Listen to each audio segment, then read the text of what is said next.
Perhaps we need some outside universal threat to make us recognize this common bound. I occasionally think how quickly our differences worldwide would vanish if we were facing an alien threat from outside this world.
Good evening and welcome to Spaced Out Radio tonight. My name is Dave Scott. We're going to take a trip down a mystery lane. Nikkiana Jones is here tonight.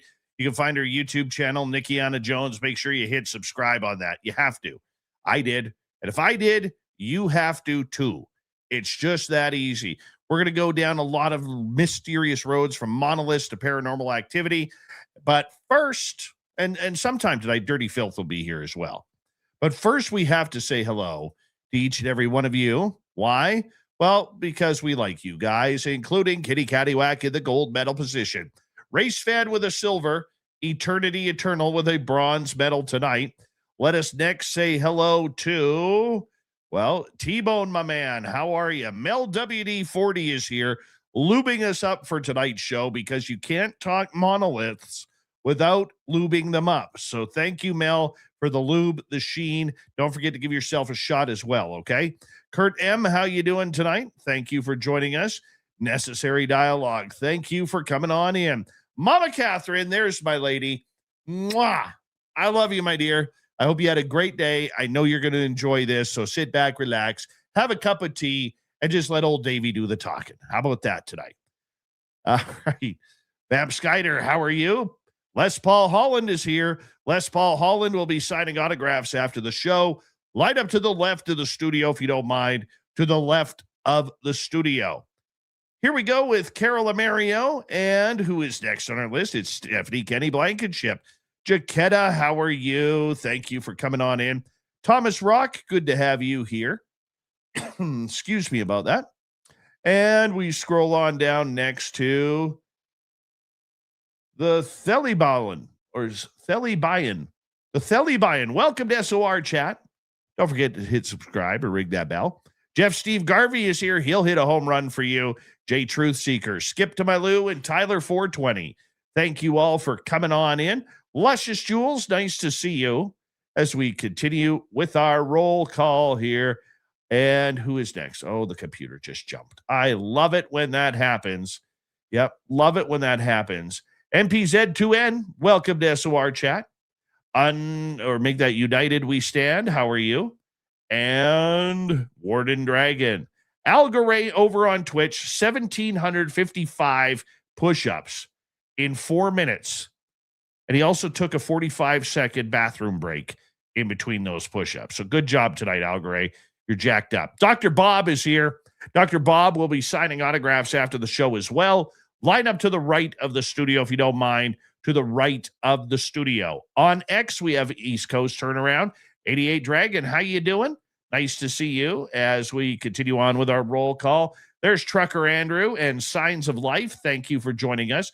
Julie Rios, it's always a pleasure to have you here.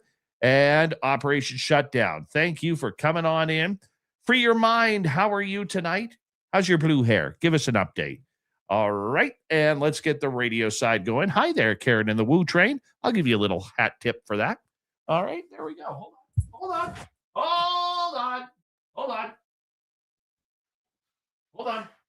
I'm getting there. Hello and welcome to the radio and podcast side of Spaced Out Radio tonight. My name is Dave Scott. We're going to talk with Nikkiana Jones about her adventures around the world looking for monoliths, paranormal activity, aliens, UFOs, and maybe even a Bigfoot or two in between. We're going to find out her story coming up here momentarily. We are in roll call right now on our YouTube side. And as I see so far, I believe we are caught up. We're caught up. So this is my good time to remind you, VIP tickets are on sale now at cariboucon.com, CARIBOO CON.com. Get your VIP tickets for September 18th through 20th right here in beautiful British Columbia, the only paranormal conference in British Columbia this year. So make sure you come on out and get it. Super Chat is open. It's a wonderful way to support what we do on this show. And of course, you can shop at our Spaced Out Radio store. We do not have ugly swag, people. No ugly swag. So make sure you check it on out. We're going to get going here in exactly 8 seconds. So I want you to sit back. I want you to relax. I want you to throw those horns up. Let's rock.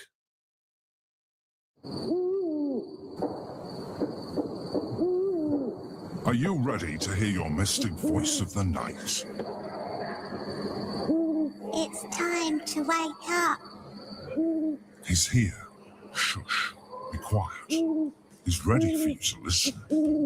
Let's point our ears towards the little cabin in the woods, where together, my friends, we own the night.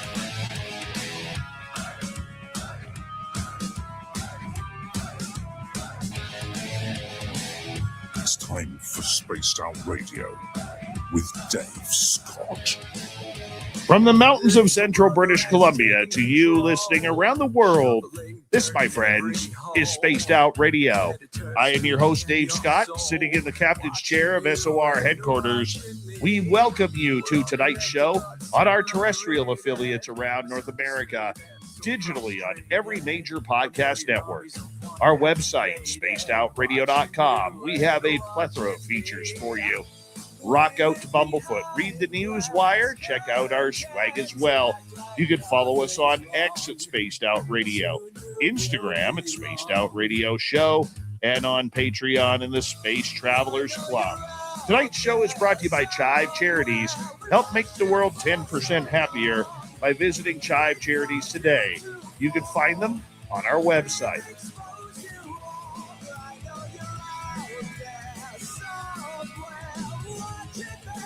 We have an amazing show coming at you tonight.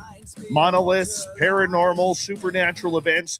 Investigator Nikkiana Jones is here to have some fun with us, breaking down everything that she knows about the weird strangeness and the secrets this world keeps. Then in hour number 3, Swamp Dweller will be here with a creepy story. Then Robin Haynes is caught up in one of those ice storms.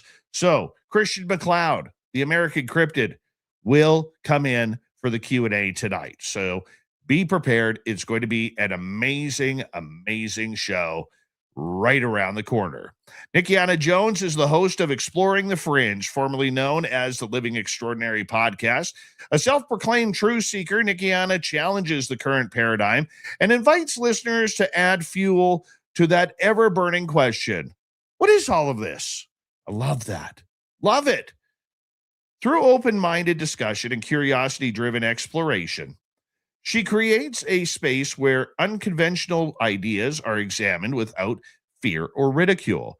Her work dives deep into the mysteries of consciousness, meditation, archaeology, the holographic universe, astronomy, higher dimensions, and the paranormal. Nikkiana also explores topics such as UFOs, aliens, fairies, dreams, sacred geometry, energy, magnets, time travel, and conspiracy research. You can find her YouTube channel. Type in Nikkiana Jones. That's Nikkiana, Nikkiana Jones on YouTube. Make sure you check it on out. Nikkiana, how are you? Welcome to Spaced Out Radio for the first time. Thank you for making time for us. Thank you, Dave. That was quite the intro. Loved it.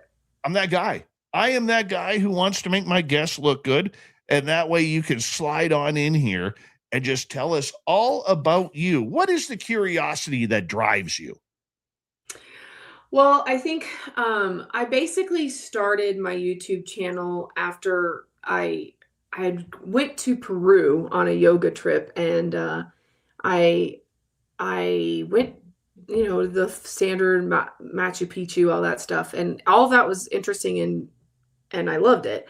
But when I went to Sacsayhuaman on an off day, we were there to do yoga. Like the ruins were just sort of secondary. They weren't like the big draw of this. And I don't know, maybe 43 now. I was probably 31 or 2. And I was like, what, wait, what's, okay, I'm sorry, what is this place? Sacsayhuaman? What are you saying to me? Sexy woman? I had no idea what was going on there. And I looked at the I was alone, and I looked at all the megaliths in this, and I just started breaking down crying, because I was like, whoa, we are being lied to. We're being lied to. Like, we didn't build this with llamas. Like, what are we talking about? Like, what's going on here? And then that's what broke my research, so where I needed real answers at this point. That's when I knew, okay, there's a lot more going on than they can ever tell us there is. And that's how my first, well, not my first love. I've had UFO experiences and stuff like that before then, but that was the passion that woke me up to be like, whoa, I think history might be kind of a lie, or there's large parts of it that are. A lot of people wake up late. For me, it was 38 years old. I'm 52 now.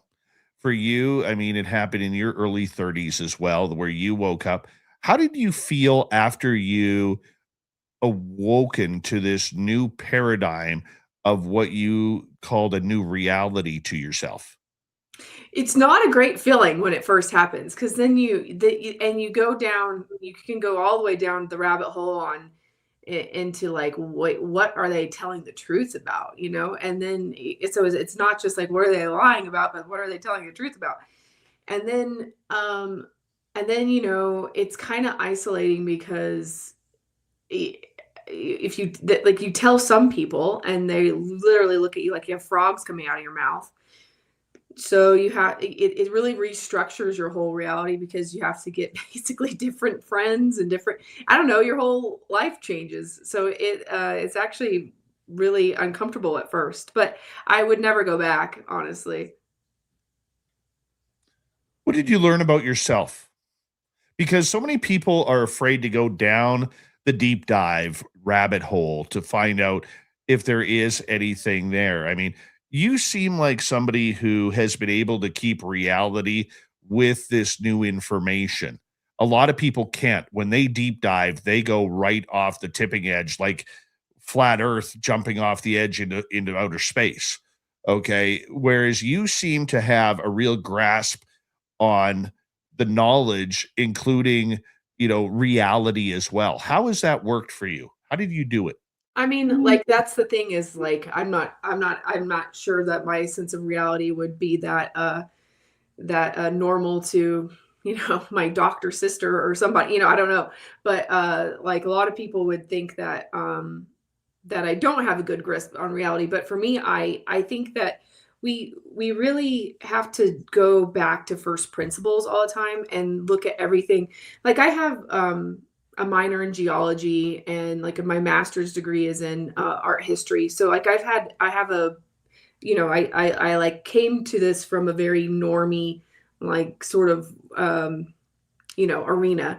And I think something that, like, they tell you, but nobody, like, practice, but they don't preach it, or preach it, but they don't practice it, is you have to, the scientific method really is like, examine all the information, and then like, like, you're not supposed to have these preconceived notions of what something is, and then just try to make it go into your narrative. And that's what ends up happening 99% of the time. So you really are supposed to just come at things from first principles, and being like, okay, if I'm the first person to come upon this scene, like, what am I seeing? So it doesn't matter what somebody tells me about, like, the mineralogy of a rock, or the whatever, how this place was built, or how this place was formed, or whatever. I will take that into consideration after I examine it as like a first person seeing it when I'm there in person.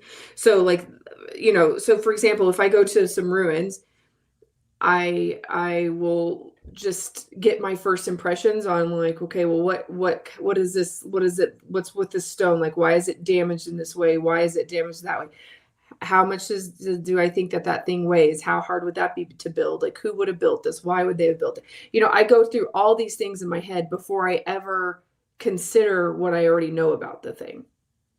So I don't know. I don't know if that's good or bad, but I think a large part of my adulthood has been unlearning what I have learned before, and we really don't know what's going on. I mean, I did, when I was 35,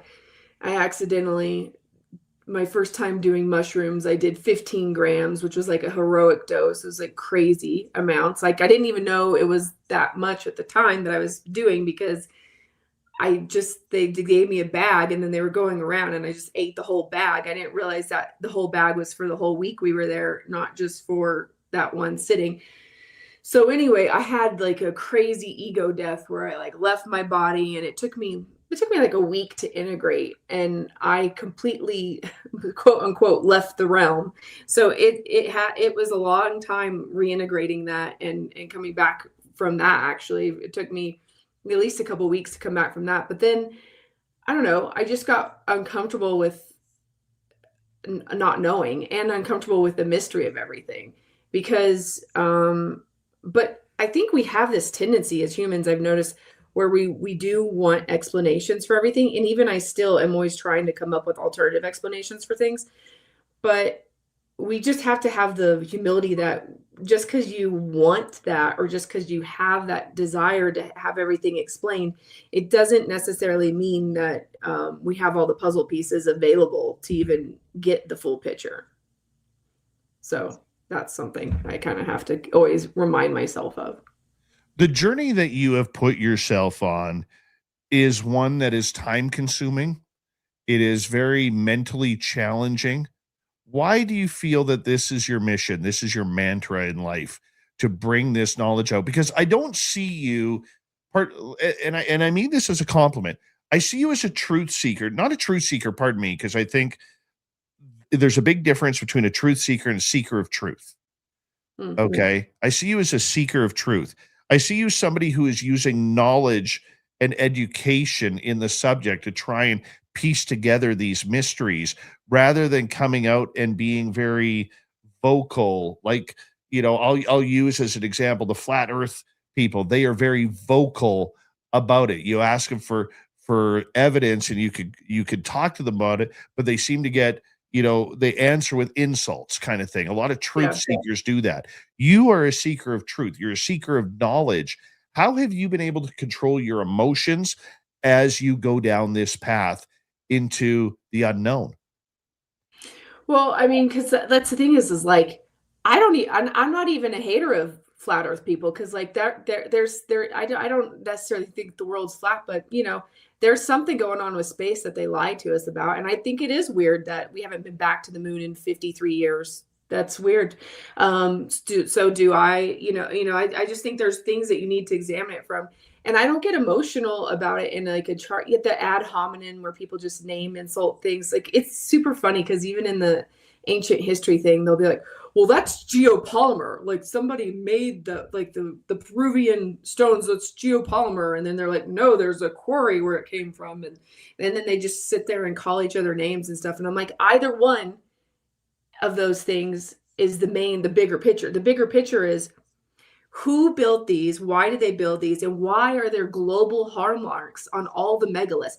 Like, why can I go to Egypt, Peru, like, you name it, like even like Japan or like Greece, and find nubs all over stones? Because the thing that we were seafaring and or we were global before they're telling us we were global.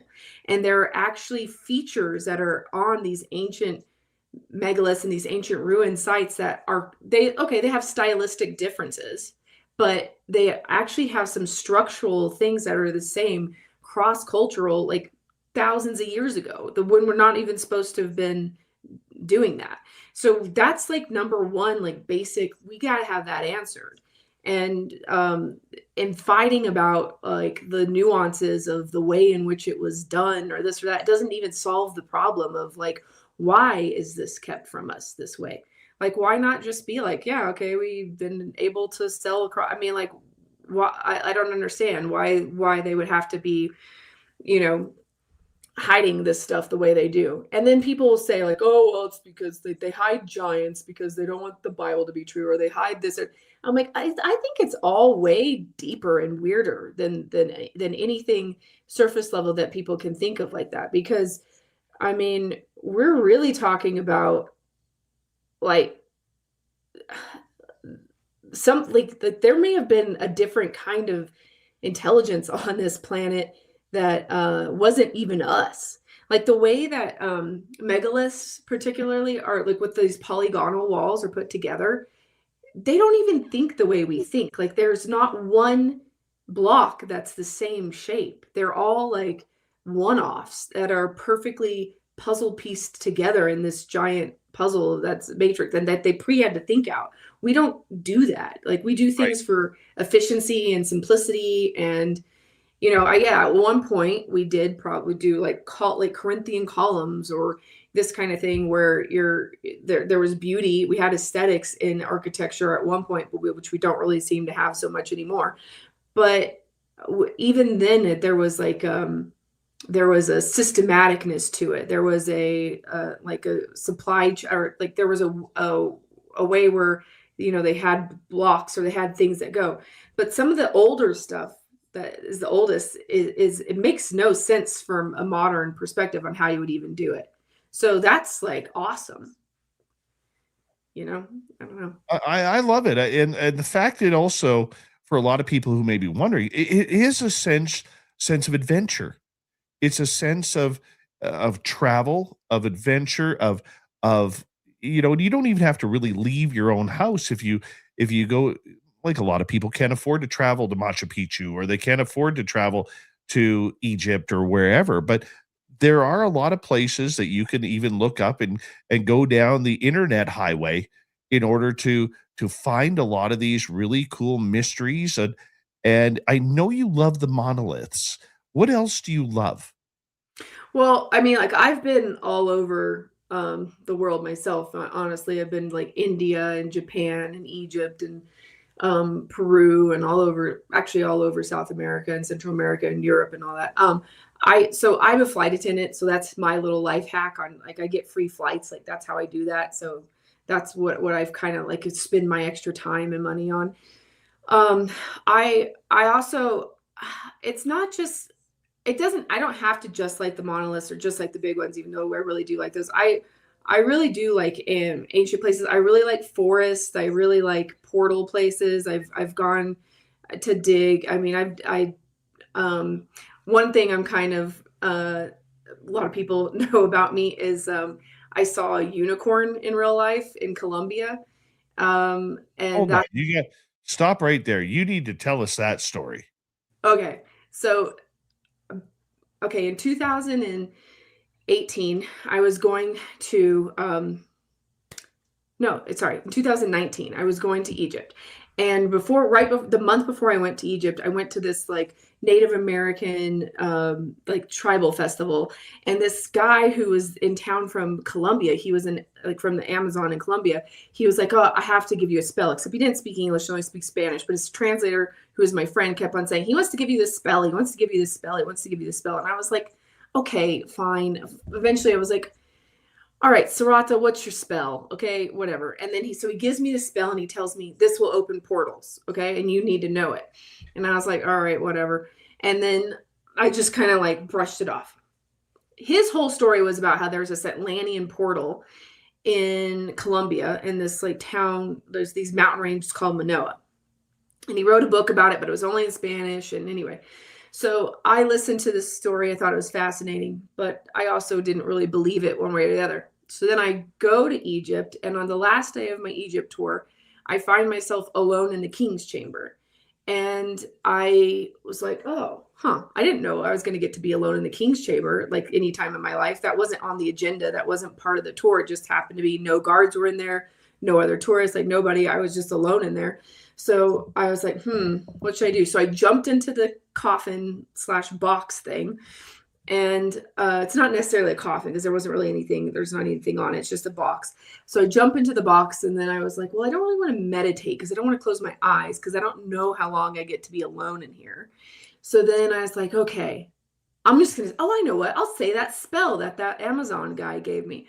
So then I start saying the spell, which was stupid in retrospect, but I didn't know really, I didn't believe it would work at the time. And then this like apparition like starts, or it's like a relief sculpture starts coming out of the granite rock on top in the King's Chamber. It looks like almost like the profile of a big giant pharaoh or something, like with the hat that's all pointy.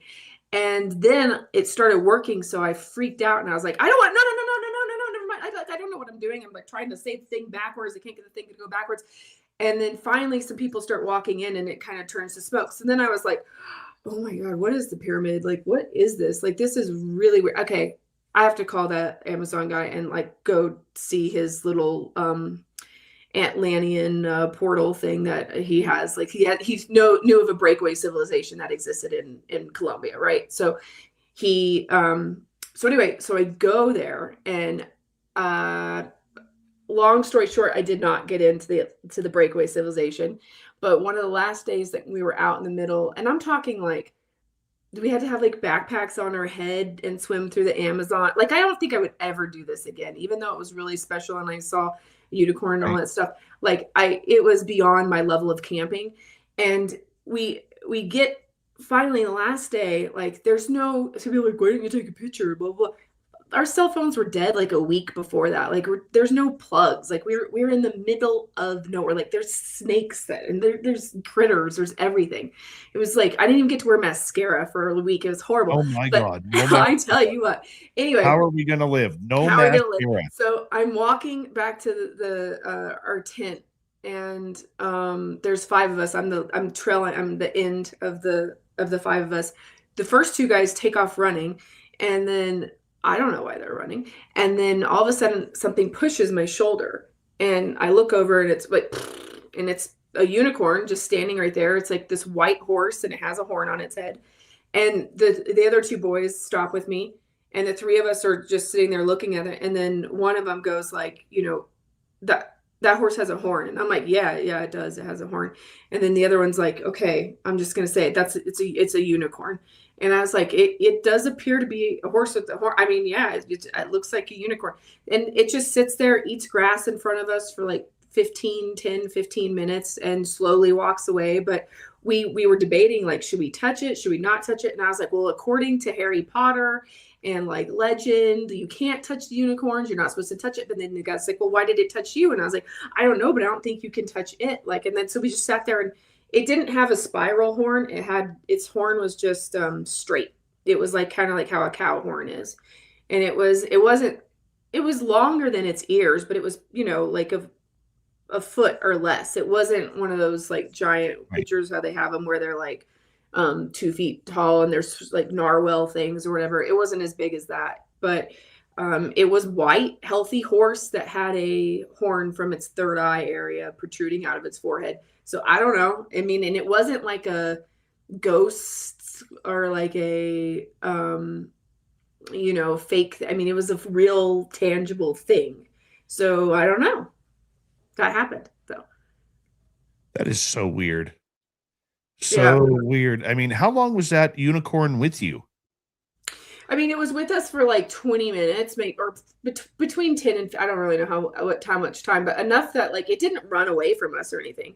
It just slowly like ate and would walk away and then like get some grass and walk away. And I mean, eventually we just got like bored and left, because we didn't have any way of filming it. We weren't going to go touch it and it was walking away from us. So we let it walk away. I would have followed it to see where it went. I know. And the thing is like now I think a lot of things I would have done. Hold that thought. Let's talk about the unicorn when we get back. Nikkiana Jones, adventurer, says she saw a unicorn Yeah, we're going to find out more about this when we return on Spaced Out Radio.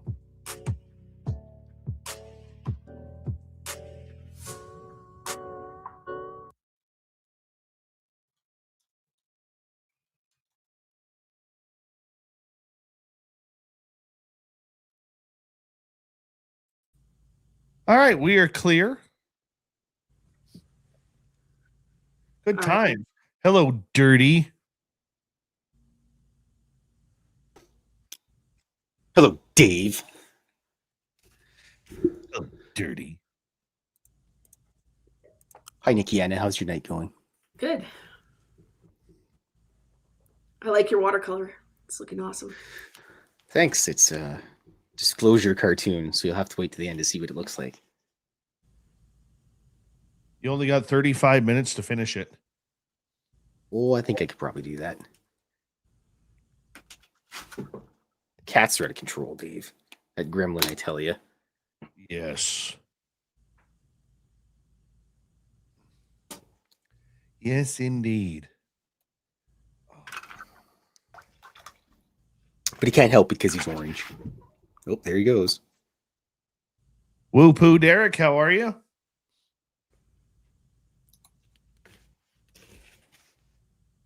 Dirty, you're relaxing me. I had a real stressful day today. So you're watching you is relaxing me, man. If Dave starts snoring, just yell. I'll just yell really loud and wake him up. Not only is he a great artist, Nikki, he has an impressive full-bodied upper body chest hair too. Like he, Jesus. yeah, he very much brags about his chest hair.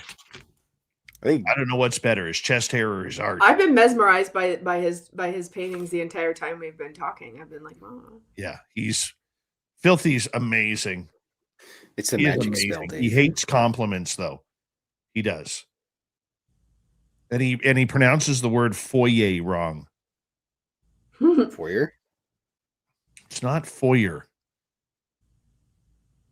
Well, it's not Benno either, Dave. It's baked Beano. Guess who's in the chat room, Filthy? Baked Beano? No. Number 33 in your program, starting in goal tonight from Stockholm, Sweden, Lars Jansson. You know, he has a 2.28 goals against average through 36 games this year. That guy can play every position. He can. He's that good. He'll even drop the gloves if you need him to. If you need to, he will drop the glove. Not a lot of Swedes will drop the gloves, but he'll drop the gloves. He's got that Viking blood in him. Bet she's got blonde hair. You think he's got a beard? You know what I heard is he's one of the only Swedes banned from IKEA for being too violent. Ooh. Yeah. Imagine having that on your resume. Mm-hmm. He was on a tirade one day because one of the shelf units wouldn't get together, come together properly. So he went and took a knife and cut up all of the meatballs in the kitchen. They were not happy about that. That's grounds for prison sentence too. You know, you'll have to go fight polar bears for 6 months. Hi, AD33. Welcome to SOR chat. How you doing? We got about a minute 40, Nikki. Okay. Are you still happy you're here? Yes. Or are we going too Canadian on you? Too Canadian. That's hilarious. No, I think you guys are great. So I'm looking at one of the comments and someone's like, I think I don't quote me on this. Unicorns are like other beings like Sasquatch. You can travel between dimensions, make themselves visible or invisible depending on what they want. There might be something to that.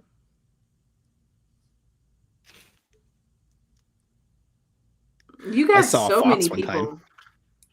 Yeah, we got a lot going on right now. A lot going on. Yeah, you guys have a ton. That's cool. Thank you tonight to Dr. Bob ×2, Paramarv, and Mel WD40 with the special lube chat. Greatly appreciate your love and support of Spaced Out Radio. Shop at our Spaced Out Radio store. We do not have ugly swag, people. No ugly swag, so make sure you check it on out. And of course, what else can I tell you? CaribouCon.com. CaribouCon.com. September 18th through 20th. You can get your VIP tickets now. I'll be speaking there. Grant Cameron, Samantha Mowat, the ladies from Beyond the Haunting. Merle will be there. Brett Thomas, B. Arthur will be there. R. Keith Andrews, and many, many more hanging on out. So come on with and get your tickets today. Okay, here we go in 3 seconds. I'm muting you, Dirty.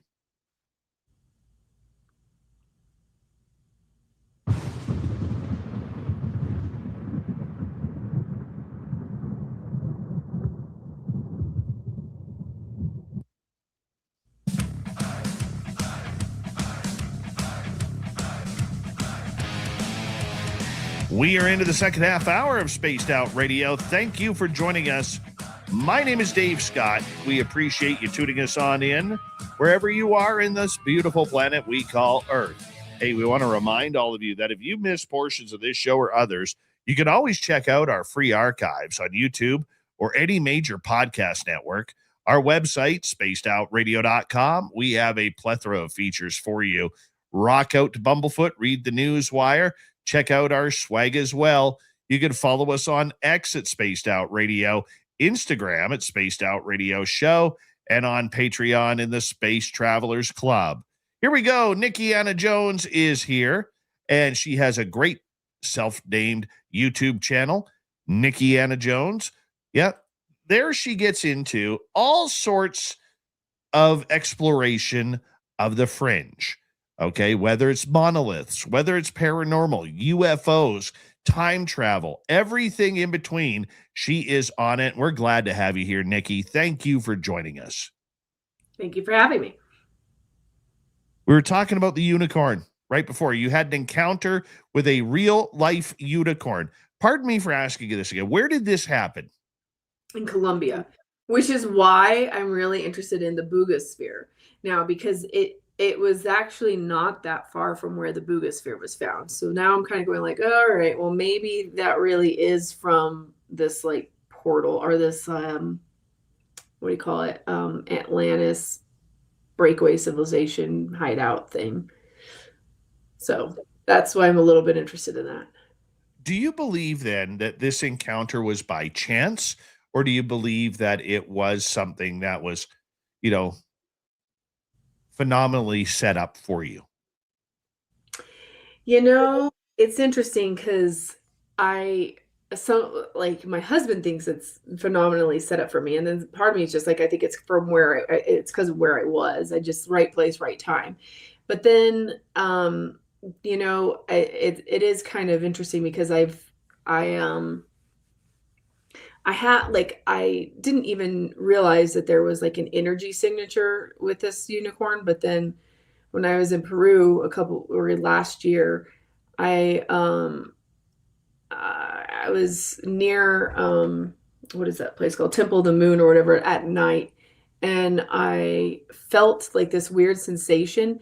And I thought to myself, like, oh, it feels like how it felt when I saw that unicorn. And I like turned around, and at the end of the street was like a white horse underneath this street light. And it didn't have a horn that I could see, but I was like, oh, that's really weird. So I feel like there may have been like, there is some kind of energy signature that they have. And then I think it might have, I don't know if it personally, I kind of interpreted it in that, okay, so we were there with kind of a lot of people. I think there was 10 to 15 of us, but I think if you really wanted to get into that portal, you would probably have to go with like one or two people. And I kind of feel like it was an invitation for me, like if I wanted to ever go back. Yeah, but I don't know if that's true or not. For the unicorn to come up and nudge you and not freak out that it was around people, that tells me that there was maybe something about that for you. There was some sort of special universal message on that. How do you feel about that thought? Yeah, because I mean, even if it wasn't a unicorn, even if it was just a donkey or like a cow, like they don't or a horse, like they don't come up to people randomly and just nudge them most of the time unless they don't know them that I know of. So yeah, I mean that is that is kind of, it is weird. Like, but do I know what that means? Not 100% exactly. So maybe that'll be revealed to me at some point. But yeah, I definitely, it's still part of the rabbit thing that I chase. But I have had a lot of paranormal experiences. Well, and then somebody commented in your comments about, like, the unicorn they've heard being interdimensional, kind of like how Bigfoot has some sort of cloaking ability and or can phase in and out of our dimension because or at least we can presume that. And I have had that same experience with a little person. Like, I don't know if it was a elf or a fairy or what it was, but it was like a foot tall little person in the woods in Texas. And I saw it with my niece. And what was really weird about that encounter was that it could not see me. Like, I could see it, and then like it was looking around, it wouldn't look at me. It didn't know what was going on. So me and my niece were like, she was 8 at the time, and we bent down and we were both like, okay, like, and I told her, like, don't touch it, but like, just say, hey, like, we're friendly, we're not gonna hurt you, like all this stuff. And it was looking around, like, I think it could hear something, but it didn't know where we were. It couldn't see us. And it was phasing in and out. Like, it would disappear and appear, disappear and appear. And so part of me wonders if, like, sometimes we're not really just walking through portals of other dimensions. I'm a big portal guy. I think there is really something special with a lot of these creatures that maybe they are coming in and out of our dimensions. Tell me the story about the gnome or the elf that you saw. I mean, that sounds very intriguing. What happened there? Well, so it was during COVID. So this would have been 2021, maybe 2022. And I went to there. Okay, so in the Dallas Fort Worth area is like, this is where I was at the time. It is on the biggest oak groves, and then they tore it down to build what is Dallas Fort Worth now, right? But there's a couple of places that still exist. So there was this park that had, I don't know, however many like a couple square miles of the original oak forest that was there before they cut it down and made Dallas Fort Worth. So there was a walking trail, and I took my niece to it, and nobody else was there because it was kind of like not a lot of people were out. And I consciously decided not to bring my cell phone because I was trying to be more present or whatever. And of course, that's when things always happen, when you don't have your cell phone. I think they know that too. It's like weird. But anyway, so we were walking, and I heard just like some rustling of leaves, and I thought, whoa, that's just I thought it was a squirrel or something, right? And then I saw a little person, and I stopped my niece, and then I was like, what look, what over there? What do you see? And she was like, you mean the little man with the hat? And I was like, okay, yeah, you see him too? What is he like? And I was like, what does he look like? And she's like, I don't know. He's got, and she described exactly what I was seeing. So it was like, I didn't know if it was a gnome because it was like about the size of a gnome or something, but there was no beard. It was a younger man, elf, fairy thing that was about our little person, and it was wearing like leaf colored or nature toned clothing, and it did have a hat, like a pointy hat, and then it had almost like a broom with like a foxtail or a cotton ball or something on the end of it. And I guess it was sweeping, but it didn't look like it was accomplishing much, but maybe there was something else that it was doing in its dimension that I couldn't really see. But it was just, and it was phasing in and out. It would stay phased in for like 60 seconds, and then it would like blink out for like a second and then come back for 4 or 5, and then just kept on flashing in and out until it just was gone. And it never looked our way. It could never actually see us. So I don't know. Do you think it was maybe in a different dimension, or maybe it didn't know where it was. I wonder if like our maybe our dimensions were bleeding through, or maybe like for some reason we had the upper hand at that moment, or maybe ours was more in its dimension at that second, or maybe I don't know what was going on, but I definitely felt like a dimensional sort of situation, whatever that means. I mean, well, it's hard to know, it really is. But I also have weird things with time. Like I had a groundhog year where I had to repeat the same year twice. And What? so yeah, like that happened in so I woke up on July 31st of it was July 31st of 2024, and I went to sleep, and then I woke up August 1st of 2023. So I had to repeat that whole year over again. Hold on. Hold on a second here. How did that even happen? I have no idea how it happened, and I don't know if it'll happen again or not, but yeah, and it was very bizarre because So right now, hold on. Right now, you should be in 2027. Yeah, technically, yeah. Yeah, so I mean, so it is kind of weird to me because when I first and what's interesting is that some of the things didn't happen. Like like the first 2024 I didn't get with my husband, and then the second or 2023 I didn't get with the second go around I did. But the first go around it was like I remember, and it sort of faded throughout the year. The other year would get less concrete, but at first I always thought everybody was joking with me, like saying it was 2023, and I was like, what are you talking about? It's 2024, and it's like well into 2024. It's supposed to be August of 2024, but it's August of 2023. And then my nephew is he's born on August 11th, and so like for his birthday I always do like we go something, like I'll take him to the movies or something. Anyway, he wanted to go see the first 2023, or yeah, I guess. We went and saw a Ninja Turtle movie, and it was this Ninja Turtle movie that doesn't exist in our reality anymore. And I remember that movie completely. I mean, I'm not super Ninja Turtle fan or anything, but he was like an 11-year-old boy at the time. He wanted to see it, and it was about the Ninja Turtles' daughters and how they had to go save their dads. And they're like every single one of the Ninja Turtles had like a teenage daughter at this point, and they were grown up. The other Ninja Turtles.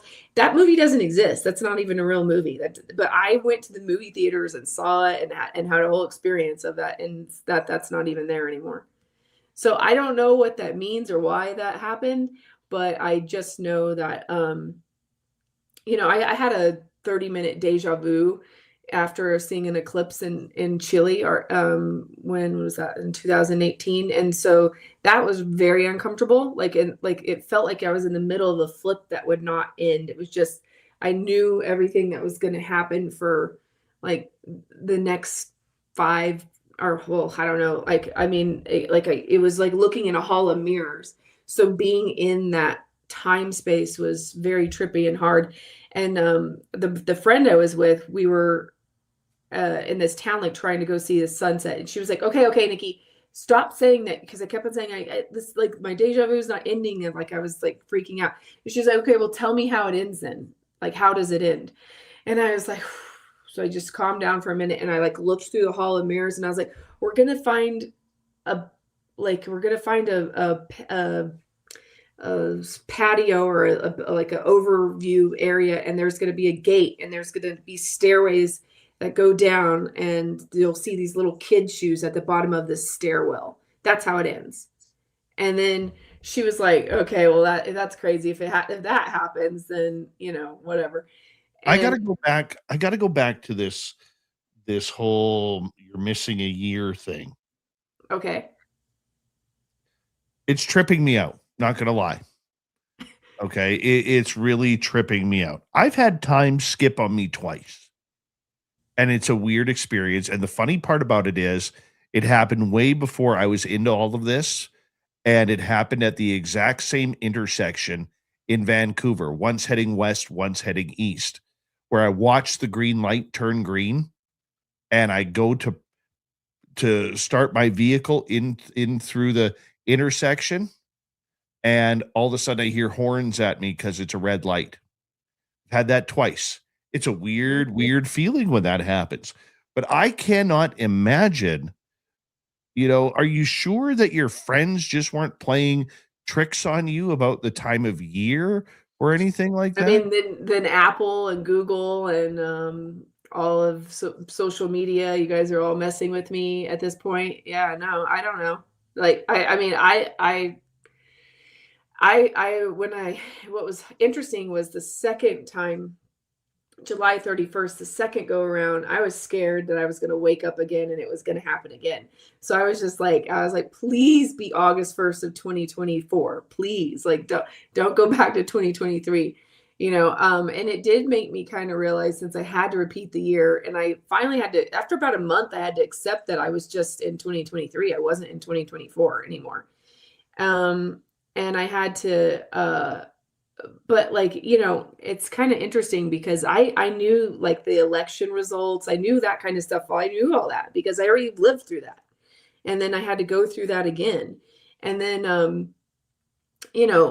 although that stuff's not even that interesting to me, but I was, it took a while because I was like, well, is this happening to me or am I doing this? And why? And what's the point? I guess I should just be thankful that I got another year of life, right? Like, that I got to remember and, didn't age or got to age backwards a year. That was, I guess there's that. I don't know. So in August 2023, the first go around, you didn't know your husband. No, I knew him, but I wasn't like, he's 17 years younger than me. So like I was never interested in him in that way. And then like, I never gave him a shot because I was just like, yeah, he's too young for me. But then finally the second go around, I was like, I'm just gonna throw caution to the wind and just do, like, I was like, yeah, well, like, what do I know? I'm 40 and single. So like, why not? And then, so so like, he was interested and I was like, okay, fine, let's see what happens. And then, yeah, we ended up getting married. So yeah, but the first go around, I just kept him as a friend. Weird. It was What weird. does he think about this? Yeah, I don't know. He thinks it's crazy. He loves this kind of stuff though. But I mean, I don't know. I don't know what to think of it still. And I don't know if it'll happen to me again, because that's the first time I've had that long of, like I said, the deja vu that was lasting 30 minutes was weird with time. But I've never had, that's just the only time I've had to repeat a year like this. I mean, like, even if Groundhog Day would have been, they could have started me out with a Groundhog Day instead of a Groundhog Year. No kidding. I'm still blown away by it. I really am. I did want to tell you a story about your elf. And by the way, I believe you on that. I do. I just want you to know. I mean, as weird as it is, I believe you on that, because I have had many strange things happen to me as well. When you were talking about your elf that you saw, about 9 years ago, I was taking my son on one of the trails here, a couple miles away there's a lake right by our house. Mm-hmm. And we were geocaching on that lake. He was 3 years old. He was in his stroller. And normally I'd let him walk with us or with me, and we were having a daddy Sunday. And normally I'd let him walk with me, but on this day I decided, because it's in late August, early September, the bears are starting to come out. There's bear markings on the trails, so be a little bit careful. So we come up this hill, and it's probably by the lake. It's probably a 60-foot drop down to the lake, 50, 60-foot drop down to the lake, in a very steep slope. And we come up this hill, get this geocache, put him back in his stroller, and we start to go. And all of a sudden, I see the only way I know how to explain it is like a wood nymph. Okay. It literally looks like a moldy 2x4, about 18 inches. And it's got the little hands and the little feet, and it's blurry. And I watch it come up the slope, and it literally walks about 18, 20 inches onto the path, stops, looks at us about 10, 12 feet away, and then takes off back down the hill. And I was like, did you see that, boy? And he's like, see what, Daddy? And the one thing that I remember about it was that it was blurry. See, yeah, that's really interesting. It didn't have a head, didn't have a pointy head or anything like that. It's like the top part of a piece of 2x4, but moldy, and it didn't look like it was like cut Like flat Groot. on the top and the bottom. Yeah, like Groot a little bit, yeah. Yeah. But not exactly like Groot. Right. Yeah, it was trippy. Yeah, see, that's what makes me wonder. Either they have a cloaking device, or there's dimensional bleeds. Like, I've heard of talk of there are like those missing 911 or 411 cases or whatever. Like, Yes. I've heard of people talk about how there are like moving portals or things that like people will be like in the middle of some national parks or walking in the forest, and they'll be on the trail, and then like they'll notice that they are they're at a different part than they should have been, and the rest of their crowd's gone, and like they're like displaced with time, and they think that they almost felt like they walked through like some sort of portal that they shouldn't have. So sometimes you wonder if maybe you're getting a glimpse of like if a portal's moving by you and you're getting a glimpse of something that's in a different realm. So I don't know. I Very mean, true. and what is, but yeah, that's pretty close to my story in terms of same kind of family of Lord of the Rings character-ish, elf nymphy kind of thing with phasing in and out. So that's interesting. I had one instance on a trail up here. We were doing a ghost hunt on the original Gold Rush Trail up here. And we had what we were able to figure out was a Chinese couple that was coming up to there was a big, a town north of us, about 3.5 hour drive, called Barkerville. And they had a large Chinese community there during the gold rush. And we talked with them, yes, no type questions for about 15 minutes, 10, 15 minutes. And we stood there on the trail saying, okay, thank you, goodbye. And usually spirits will leave. But all of our machines kept going off, but they were still there till we realized, well, they probably had a horse and buggy. So I walked down the path and the machine was still going off as I walked past. And then all of a sudden I got to the end, it went dead. Walked back, it's back on. I said, guys, they're not leaving because they can't move their horse and buggy. So we left the path, and you could see all of the meters going off as they pass. So the question that I had, because we literally said, are you looking for a night? I literally said, if you're looking for a nice place to sleep, just follow this trail down the hill. You'll see a post house there where you can get a meal, where you could get a night's sleep. They'll take care of you and feed your horses, and everything was okay. So I often wonder in that sense, as we got about 40 seconds to go, if we were the ghost to them or they were the ghost to us. Yeah, I think remote viewers, like sometimes when people see orbs, I'm wondering if that's what you look like when you're remote viewing. So that's kind of sort of a thing. But yeah, I have I heard another story about somebody who saw a ghost of their aunt who is still alive. So she said that they were seeing a ghost of her when she was younger, having a fight with her ex-husband. And, I guess like this is probably offline now, but the thing is like I've also heard that sometimes ghosts could just be like almost like an etching in the record. Like it's left such an imprint in that time space. On that note, I'm going to get you to hold on right there because we are going to go to break. Nikkiana Jones, 2Ks, ANA at the end, Jones, Nikkiana Jones on YouTube. Make sure you go hit subscribe. This is Spaced Out Radio with host Dave Scott.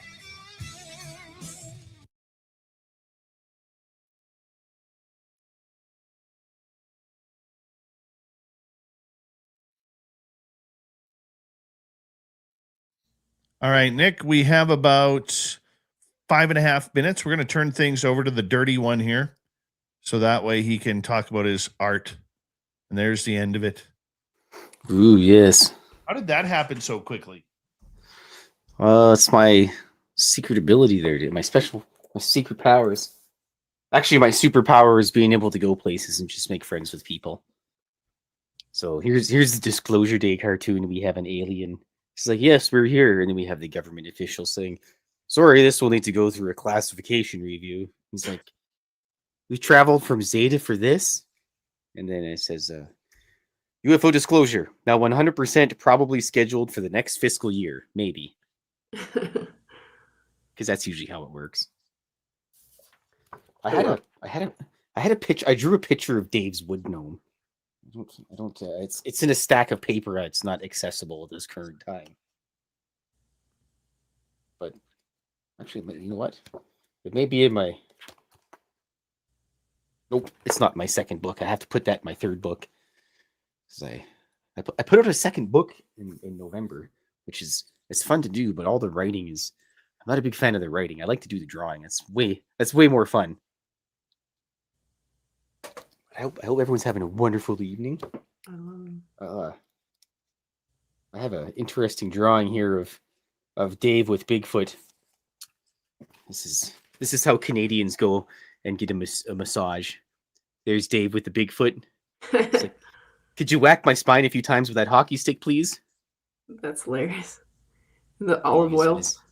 Yeah. I put a little Malazan Book of the Fallen reference in there. I called it the Yucatan brand olive oil, which is a notoriously difficult fantasy series to get into, but one of my favorite. And then here we have a picture of. Sorry, go ahead. You sell these? Yes, this is my second book that I've done so far. Sorry, I got the ring light there and everything. But yeah, it's available. It's Cryptid Cartoons Volume 2. If anybody's just listening, not viewing, but it's by Klaus Meidnar, and you can find it on Amazon. And yes, it's, I don't know, about 180 some odd pages. I threw some comics in at the end as well.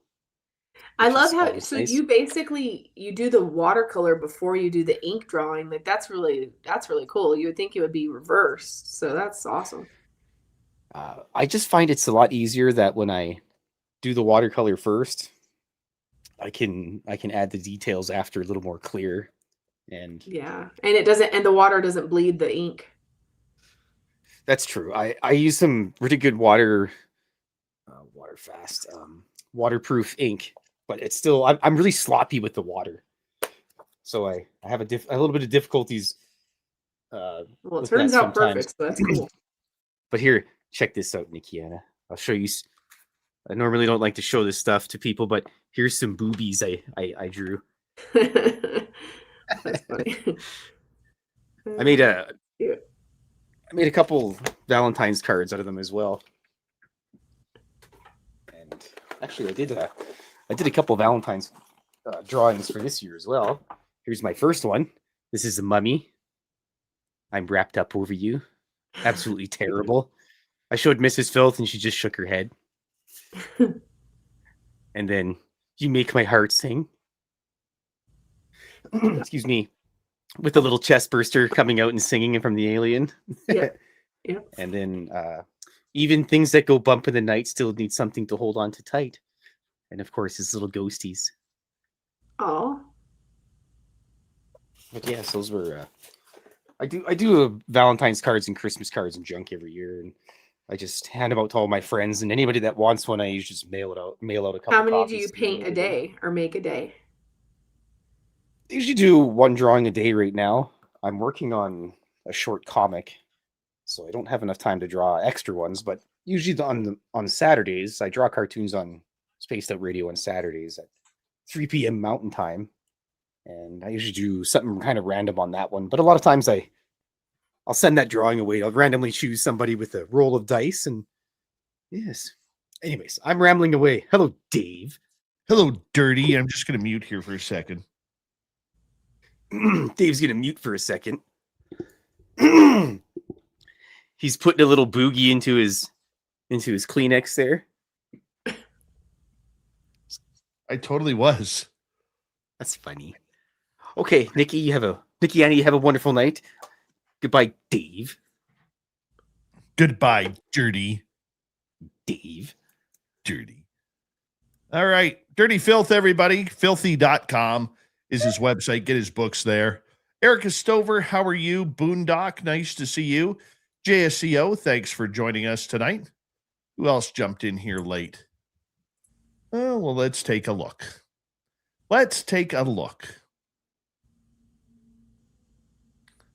I'm blown away by you right now. Blown away. Thanks. Thank you to our super chatters tonight. We got 2 from Dr. Bob, 1 from Paramarv, 1 from Mel WD40 with the special lube chat, and shop at our Spaced Out Radio store, will ya? We do not have ugly swag, people. No ugly swag, so check it on out. Here we go.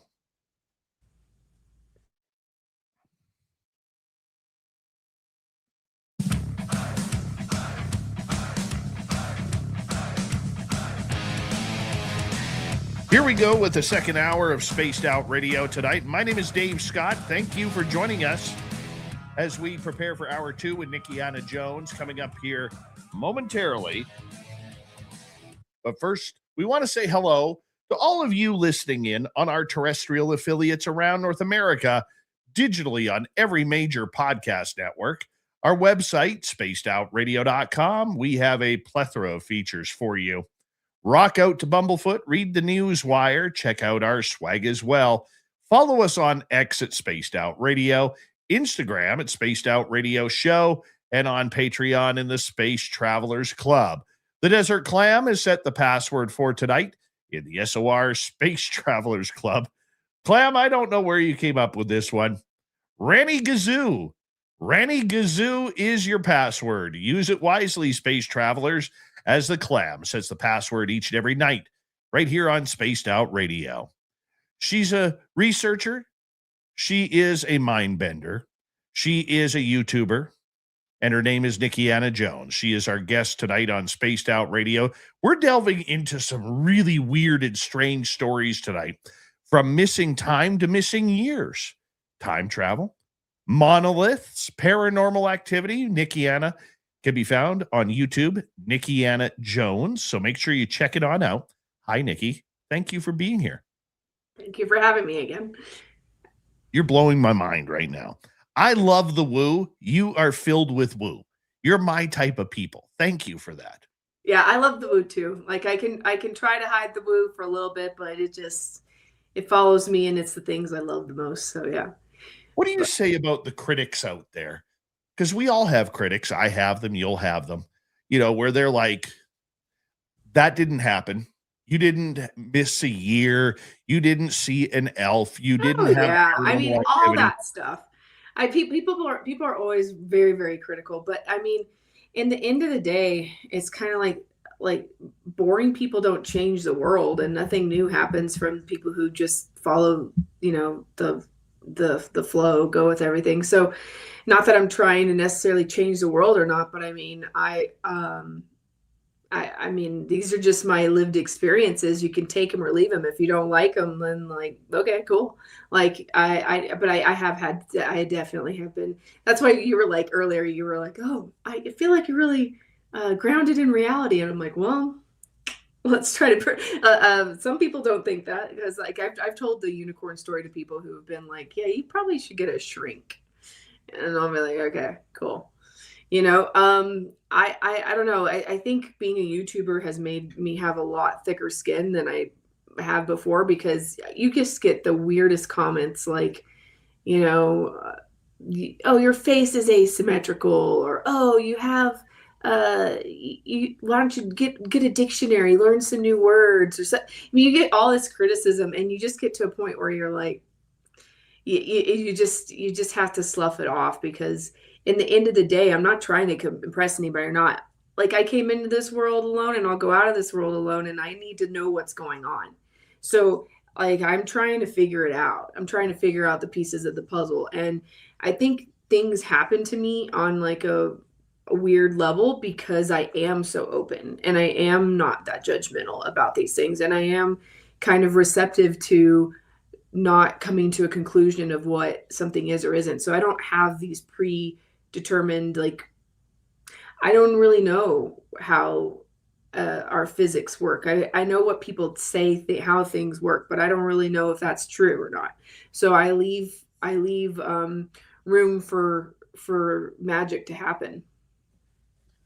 I love the way you put that, because here's the thing that I always try and go by on this show.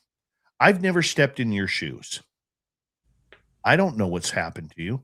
The only thing that I can trust is that you are being honest with me, and you're being honest with my audience. And my audience trusts me to be honest with them, whether it's with my own experiences or whether it's with experiences of people such as yourself that seem so extraordinary and out of the ordinary that they seem impossible.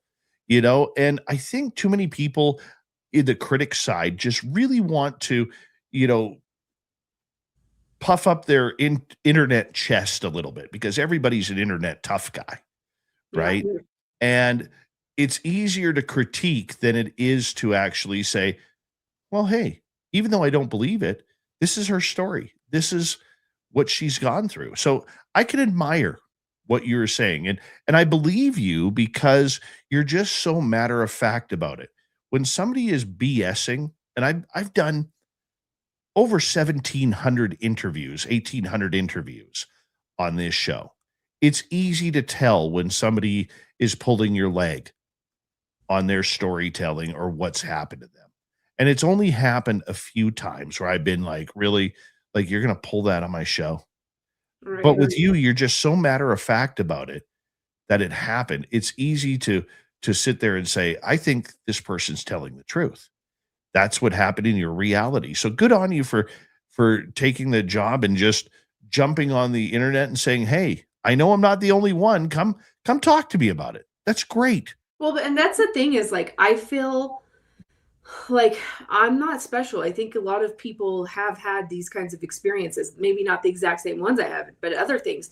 And if we go out and just are open about it and just say like, hey, this is my lived experience, this is kind of the thing that I happened, I don't know what it is or isn't, but this happened to me. It gives people permission to kind of be like, actually, I had a weird thing happen too, and it was this. And then we can kind of start maybe being less just in this box. We've put ourselves in these boxes of what's acceptable, what's in reality, what's not. And that's just not really how it works. And then I also think that it's like, I'm not looking for anybody's approval. Like, I don't care if you believe me or not, like it's like that's neither here nor there to me. It's more about the ones who have, what it is? It's like, I really appreciated your like woodland nymph story, because now I'm like, oh, okay, so yours was a little blurry. So like, maybe there is like something more to the research puzzle of what happens with these camouflage abilities, or these dimension, or these like phasing in and out of reality things. Because then that can go into the bucket of, and this is how I think about, because I hear all kinds of crazy stories too. I think sometimes I don't even believe or disbelieve them. I just put them into a bucket of a category of, okay, this person's like, I just have I collect all of the stories to see if there's commonalities and things, because Right. then you can kind of start getting information from that, like what, like the way in which our realm really works. And the one thing about it is the patterns are always interesting to try and find. The patterns are amazing when you can finally, figure out, well, this happened in this paranormal case, and across the country the same thing happened. Hmm. I always find that to be mystifying how that happens. I mean, you take a look at Bigfoot, for instance, if you want to continue down that road. You have your flesh and blood crowd that this is Gigantopithecus. It's a hominid. It's a North America's hidden great ape, whatever it may be. Then you have the people out there who believe that there is something special to this. Many First Nations believe that there is something very peculiarly peculiar, pardon me, and supernatural about the Sasquatch. Why can't it be both?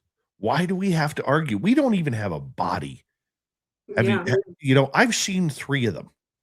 I've been in the area with them numerous times where I've heard them. Okay. And it's not just me. I'm always around people. I don't go into the forest alone. I'm too chicken. But why do we have to all of a sudden label it when we don't even know what it is? We haven't even proved the existence. Those of us who've seen it or been walking through the forest and seen 15, 18-foot-inch tracks, those are amazing. They're absolutely amazing. Why do we have to title it? Why can't we just accept the fact that there's some really cool stuff happening out there, Yeah. but most of us are too blind to see it? I like with Bigfoot, I lived in the woods in Arkansas for a year, and I definitely think I heard it before. I've never personally seen it.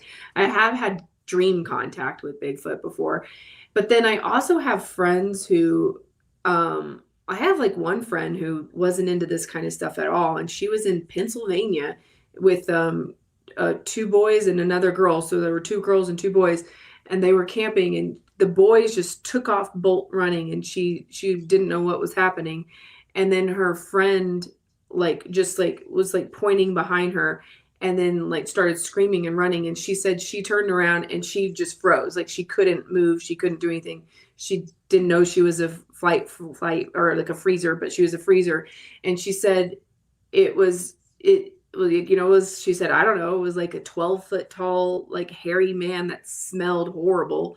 And I was like, well, do you think it was good or bad? And she was like, she's like, I don't think it liked me being there, but it didn't hurt me. It just kind of scuffed its nose at me and walked away. She's like, but I was terrified. And I thought, okay, well, but this is a girl that isn't into this stuff. She doesn't have a reason to lie about that. So I don't know. Do I say oh, she's full of it? No, I put that in a bucket of, well, that's a personal friend that I've had that's had a UFO or had a Bigfoot experience, And then I have another friend that lives in Sedona who he just went and plaster Paris a print that he saw the other day, because he's like, I look, and then he has his big print that he's like, I found a Bigfoot print, and I'm like, oh, yeah, that's pretty cool. I mean, I don't know, I think that that's one of those things where there's too many bullet proofs of data that you can't dismiss every single person that's had an experience with them. There's something going on, and I've also heard some spiritual, people in Shasta say that they're guardians of portals. So you'll see them in places where it's almost like their functionality is to keep you away from a place that you would actually go missing in time or something. So who knows what the real thing is with them, but I think they're fascinating. It is fascinating indeed. Tell us your favorite paranormal experience. I'm just enthralled with your stories right now. I mean, I have really weird downloads that happen to me, when I go to places. That's actually why I think I'm addicted to going to these megalithic places or something like that, because I end up getting these just blocks of knowing. I'm not a traditional psychic where I'm oh, I know the future, or oh, I know stuff about you, or I see this about you. I'm Right. I don't know anything about people. I'm just saying I get kind of history or like bigger picture swaths that sort of happen. So one of my favorite ones that I'm like obsessed with right now is I went to Nagijin, Okinawa. So I was in Japan, the Okinawa, for a week there. And I spent 3 weeks in Japan in September this year. And 1 week was in Okinawa. And it has the most star forts of any, like per capita, like populace of anywhere in the world. So, and if you don't know what star forts are, that's an amazing rabbit hole that you should look into, because it's, you know, they're all over the world. No two ones are alike. They're weird. Like when you look at them from an aerial view, they have points and they look like stars kind of thing, right? Anyway, so this one particular one that I was in Japan was called Nagijin, which means divine time. And so anyway, I started getting a download about Titans, like and release your Titans.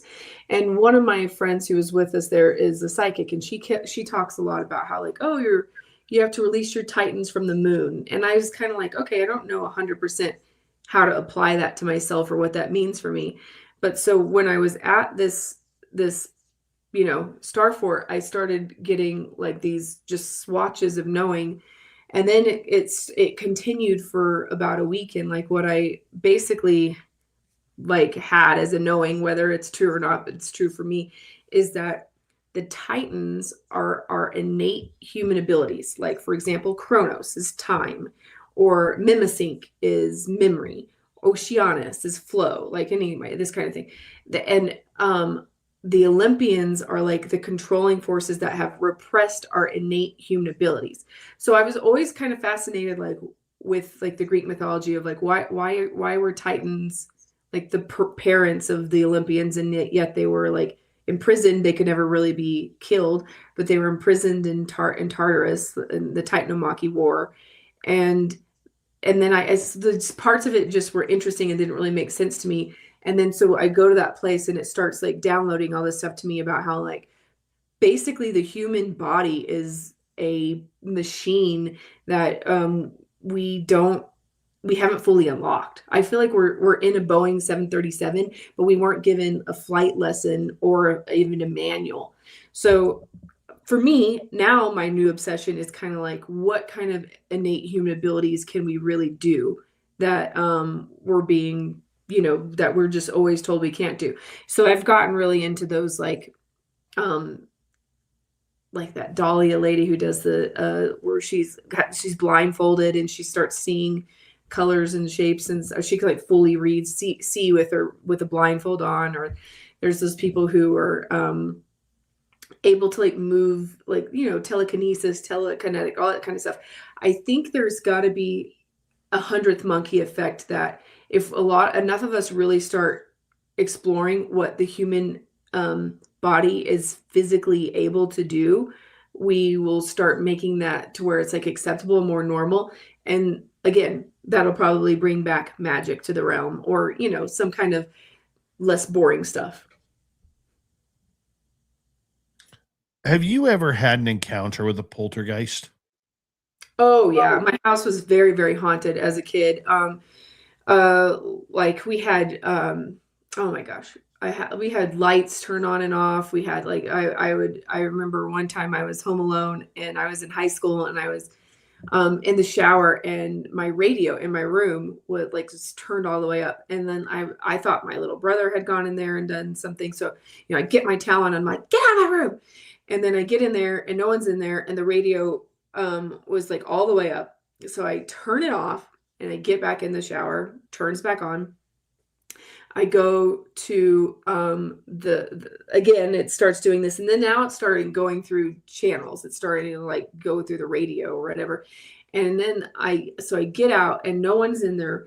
And I see the knobs are just like moving themselves. And, you know, and then I just like, I was at this point in my life, this stuff doesn't freak me out. I just am like, so I just unplugged the radio and I'm like, there, now you can't do anything with it. And I finished my shower, and then I got out of the shower and I was going to go see if anybody else had any electrical problems or what was going on. And I was the only one home. You know, we had stuff like that all all the time, like to where I mean I had like I was in high school and I had a friend over and I had the drawers in my dresser were kind of open or whatever. And one like slammed shut. And then so she like looks over and we both look over. And then she was like, what was that? And I was like, oh, I don't know. We have like ghost or something. Like, don't worry about it. And then we just like looked at the dresser and we saw the other two like physically slammed shut. And she was like, I'm going home. I'm leaving. Like, I'm not staying here. I don't know. And I'm like, yeah, I don't know. I mean, it doesn't really hurt us. It just kind of does weird things like that, you know? So I've had that since I was, we had ghosts or poltergeist experiences that would turn lights on and off. Like, you know, sometimes they did good stuff. Like my mom, when I was like in elementary school, my mom said she was like, the light kept on turning on next to her bed. And she was like, oh, so she was annoyed. So she got up to go get a glass of water and she had left a candle burning and it had like tilt over and was like, had caught the edge of the carpet on fire. And so basically that poltergeist woke her up to tell her to like, you know, to get, so she found, but she like stopped a fire before it like started the whole house on fire. So yeah, we've definitely, I had, as a child, I was very, haunted, I guess you would say, like very night terrors, like, you know, that kind of stuff, like alien abduction kind of stuff, like all kinds of paranormal experiences to where I just got to where that stuff didn't bother me at all anymore. And I wasn't scared of it. How do you deal I with actually feel like paranormal? the fear feeds it. I apologize. What I kind of talked over you there. What did you say? Could you repeat if you don't mind? Oh, sorry. I said, I kind of feel like the fear feeds it. Yes. Yes. Were you able ever to see it? I was able to see like, I mean, I had like I've seen grays before, and then I've seen like a lion being, I don't know what kind of being it was, but like an actual like giant lion that was like a human came into my room when I was about like 10 years old, and it was cooing like a bird or something. It had like a weird like this weird noise that was coming out of it, and it was talking to me telepathically, and it like paralyzed me and then just put me into bed and like stayed with me until I went to sleep. And then I woke up and it was gone. So like I had some weird experiences like that where I was like, I don't know what that is, you know, and then people will be like, oh, well, that was probably like an alien or like a lyran or this or that. And I'm like, well, I don't know. It was here on Earth when I saw it. So I don't know why I would think that was an alien or not. But yeah, so that's one of those things where I don't know, like those kinds of experience always made it really hard for me to completely discount the paranormal, even as an adult, because I tried to shut all that stuff down and be completely like normie world in my 20s, you know? And so but it was always really hard for me because I had had so many weird paranormal experiences as a kid. So I don't know. What about UFOs and aliens? Yeah, UFOs, like I don't know, I see UFOs a couple times a year all the time. Have always have. I mean, I was raised in I was actually born not that far from Roswell, and I was raised in New Mexico.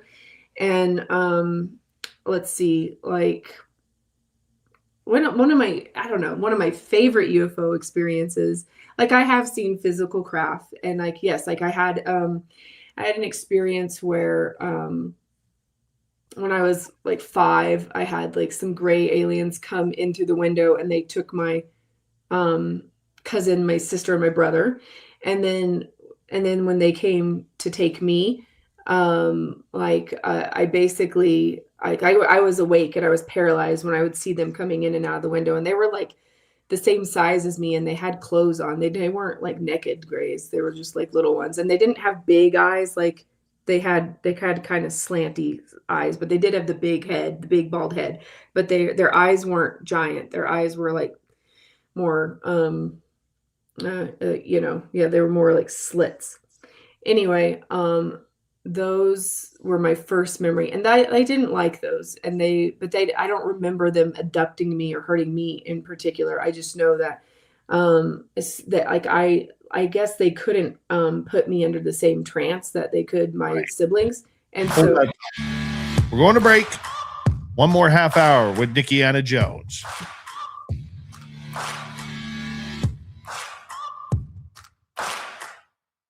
You're listening to Spaced Out Radio with your host, Dave Scott.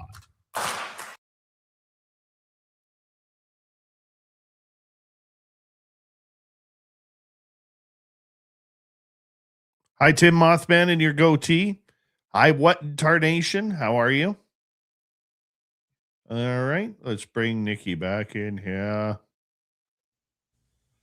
I'm loving your stories tonight. I really am.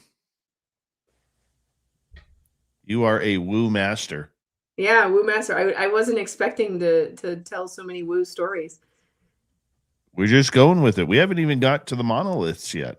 Yeah, I was like, I usually just talk about megalith stuff. Like, I usually don't even talk about this stuff that much. Michael Lestuca, long time. How are you?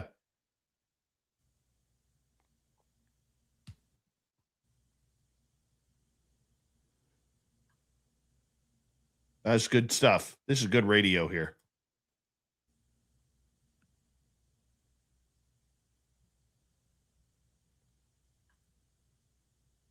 Still having fun? Yeah, I'm reading some of these comments. Like, people are telling little stories. I like it. You have a really good live chat people group. They're good people. Do they come every night? Most of them are here every night. Some every second night. They're pretty loyal and amazing. Very intelligent. That's cool.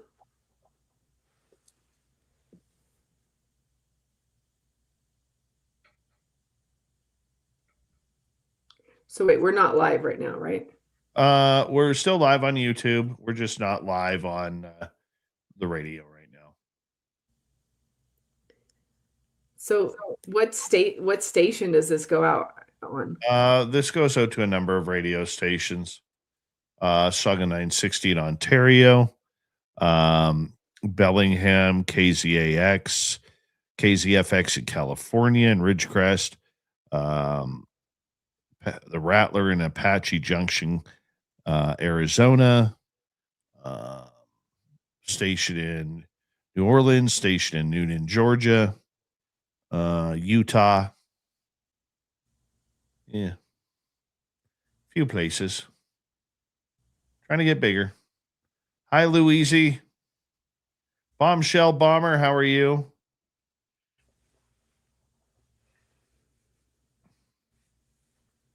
Thank you, Matthew Gutka.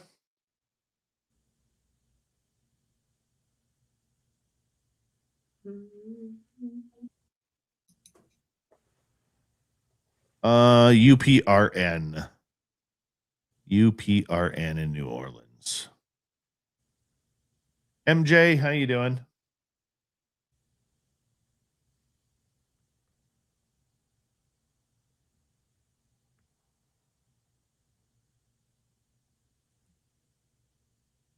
We got about a minute 45. All right, cool. Yeah. Really dirty.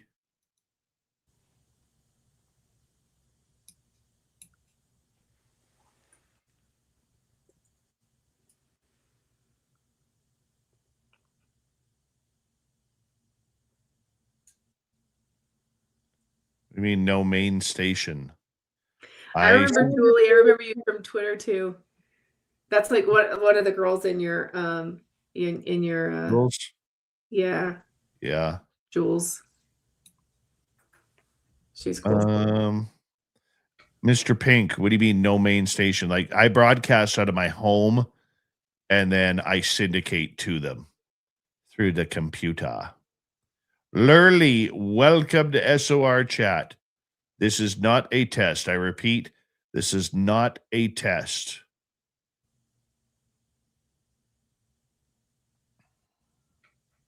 Oh, 40 seconds. Thank you tonight to Dr. Bob times 2, Mel WD40, Paramarv, and Matthew Goodka for the great super chats. Thank you to all of our listeners who have hit subscribe. If you haven't already, give us a thumbs up. Why? It helps with our algorithms, people. It really does. So we'd appreciate it. We really would. Thank you. Shop at our best spaced out radio store. We do not have ugly swag, people. No ugly swag.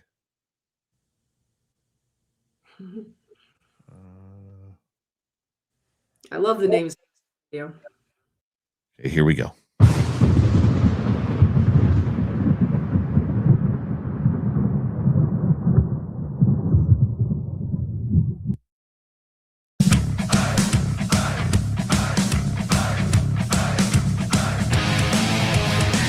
All right, here we go with the second half of Spaced Out Radio tonight. My name is Dave Scott. Our guest is Nikkiana Jones. You can go to her YouTube channel, hit subscribe. Nikkiana Jones. That's Nikkiana, like Indiana, but with a Nikki on the front. I love the wordplay. Love it. Nikkiana Jones. I hit subscribe. All of you should too. Because I'm not going to subscribe to a channel I don't like. And she has good stuff and good stories. Like the aliens we're talking about here momentarily. Let's get right to it. Aliens, you got some aliens there, Nikkiana. Tell us about it. Hold on, let me unmute you here. There we go. I said, yeah, I guess so. I have some aliens there. I mean, some of the cooler things I've seen is I saw like I was looking at a blood moon eclipse and trying to do some photography of it. I don't know. This is back in before COVID. And anyway, what was bizarre is I was with my mom and my brother and they were like, oh, what is that? What is that? My mom was looking up and then I look up and the weirdest thing it was like as if, you know how when you like put a drop of ink in water, how it looks like that kind of like a weird swirl of whatever. It was light. Like that was red light and then white light that was like being dripped on the top of the space, like on the top of us. And we were kind of going like, is that the Northern Lights? But we were in Texas, so it wasn't the Northern Lights, but it isn't like, I just saw the Northern Lights in New Mexico a couple of like in November. They came down this far and it just was red. I bet you might have amazing Northern Lights, but yeah, I want to hear about that in a second. But there was definitely, it was like dripping of as if like it was light liquid coming into the top of the atmosphere. So it's like that's not really a ship, but it is like one of those weird like what's going on. You wonder about some stuff like that, I totally do at times. Totally do. Yeah, I got amazing Northern Lights up here. And I don't even have to go far. All I have to do is go out on my patio and watch them dancing. That's awesome. Which is absolutely amazing, to be blunt. And it's I was really upset last week when we had that major solar flare. And it was like the only 2 days out of a group of about 14 days that it was cloudy. I was so upset. I wanted to see it so bad because apparently it was a great one. But no. Mother Nature had different plans for old Davy, of course. Yeah. In 2023, I went to Fairbanks in March and we had a K8 storm. And so I got to see my first Northern Lights then. And what I didn't know was a thing that happened was that they came down and touch the ground. Like they got that low and like they went through our body. And I was like, wait, what? I didn't know that that was something that could happen. And then I talked to some locals there in Fairbanks, and they were like, oh, it happens every once in a while if you get a strong enough, like, you know, a solar storm. And I was like, oh, wow, I had never heard of that. I thought they were always just in the upper atmosphere and that they didn't like go that low. So it was interesting because I was basically got them like around my body, and I could hear, it sounded like Rice Krispies or something. There was like, so I was like super like, oh, I don't even know if I'll be able to top that experience now. Cause like my first Northern Light experience was so crazy strong that, I don't know if I'll get that again in life, but maybe if I lived somewhere where they were at all the time. It is kind of cool. It is one of nature's wonders. That is completely for sure. Outside of the time skipping, okay, what's the weirdest thing that's ever happened to you? That's, I mean, I don't know. Cause I mean, like, I feel like I've given you some good, weird stuff that's happened You've to me. given me some great weird stuff tonight. Yeah. Like, I'm even drawing a blank on some of my other weird stuff. Cause normally I have like I have one that like, my family had missing time. Okay. This was, actually, it's kind of a Roswell story. So, my grandparents lived on the border of Texas, and then we lived in Albuquerque when I was a kid, and we were on our way to my grandma's house. So it was me and my two younger siblings and my mom. And this was in 1997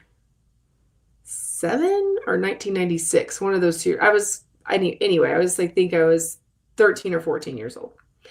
So we were on our way to my grandmother's house. We just gassed up in Roswell. And then we were on our way between Roswell and Tatum, which is the next little town.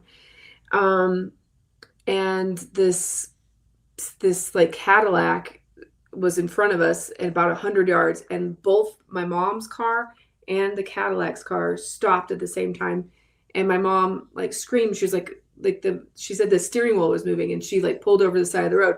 And I was like, well, start the car, Mom. So she was like, it's not starting. It's not going to start. So anyway, she gets out of the car after a while and goes up to that Cadillac and is like, what happened? And they wouldn't talk to her. She said it was like a little kid and an old man in the back, and that they were all bald. And then the guy in the front he was bald, and they're all wearing hats and sunshades. And she was like, did your car break down too or what? And they just would nod yes or whatever. And then, well, she said, okay, well, if you get help, send them back. And if I get help, I'll send them forward. And then the driver said yes. So she said, okay. So she goes back to the car, and in her mind's eye, she said that it felt like she was like in a tunnel, like she was trying to get to us as fast as she could, but she couldn't. Like it looked like the car was getting further and further and further away the more she like ran. And anyway, finally she gets back at the car. She won't let us get out of the car. She's like, I don't know what's going on, but we did have one of those brick phones that was like a cell phone thing, but it didn't work. It was dead, you know. So we just had to wait. There wasn't a car that came by. It felt like we were waiting there for hours and hours and hours and hours. Finally, this semi truck comes to help the Cadillac in front. It came from Tatum, so it came from that direction that we were going. So it stopped with the car in front of us, helped them, then turned around and went to Tatum and like left us. So we were completely alone out there. So they didn't come back and help us. We were completely alone. So when we wait again, it feels like hours and hours and hours. And then this like Superman looking beautiful man like pops up next to the car and is like, can I help? I'm here to give you help. And then he comes with a little blue slug bug, and he jumps our car off. And then he hits his head in, and he's like, you guys were just in the wrong place at the wrong time, but you're going to be okay and everything will be fine. When you get to Tatum, your gauges on the car will go back up to normal, and you're going to see that semi truck and you're going to see the Cadillac. Don't stop, don't engage, just continue going. And then at that point, your cell phone will work and you can call my grandpa or my mom's dad at that point. And my mom's like, okay, but like, how we didn't tell you about the semi truck or the we didn't tell him any of that. So like, what and he is like, well, you just know that you guys, this could have been a lot worse. You guys are okay. We were like, all right. So then we go into Tatum. Exact same thing happens. Like, we see the semi truck, we see the Cadillac. They're outside of their car just watching us drive by. The phone starts working. My mom calls my grandpa. He's freaking out because basically we left on a Tuesday and it was like a Friday. And so like we were missing for 3 days, but they didn't know that, but it didn't feel like 3 days to us. It felt just like, a couple hours or something in the car. And so then that was kind of a weird situation that happened. So I guess there is other missing time then with that. And it is kind of a paranormal-ish thing. Even though I didn't see particularly an alien, though some people are like, well, it sounds like they were men in black, like the Cadillac car people, but they weren't like gray aliens or anything. Like, they were normal sized people. So yeah, that was, and the thing that was really interesting was like my mom got really freaked out because afterwards, we didn't really know what to take about it. And like my sister, my little sister, she was the youngest of, she was probably 11 or 10 or 11 at the time. I remember she kept on screaming, "Mom's running backwards, mom's running backwards." But my mom never talked about that with us in the car because she didn't want to scare us or anything. So she picked my sister up from like a piano lesson or whatever. And the piano teacher was like, "So tell me about this like Roswell thing that happened to you guys." And then my mom told her a story and she's like, "Wow, well, Jade kept on saying that, you were running backwards. You were running backwards the whole time." And then that was the first confirmation that my mom got where she felt like she wasn't crazy by thinking that she was in like this tunnel, like running as fast as she could to us. And I remember my sister saying that. I remember her saying like, "Hey, mom's running backwards, mom."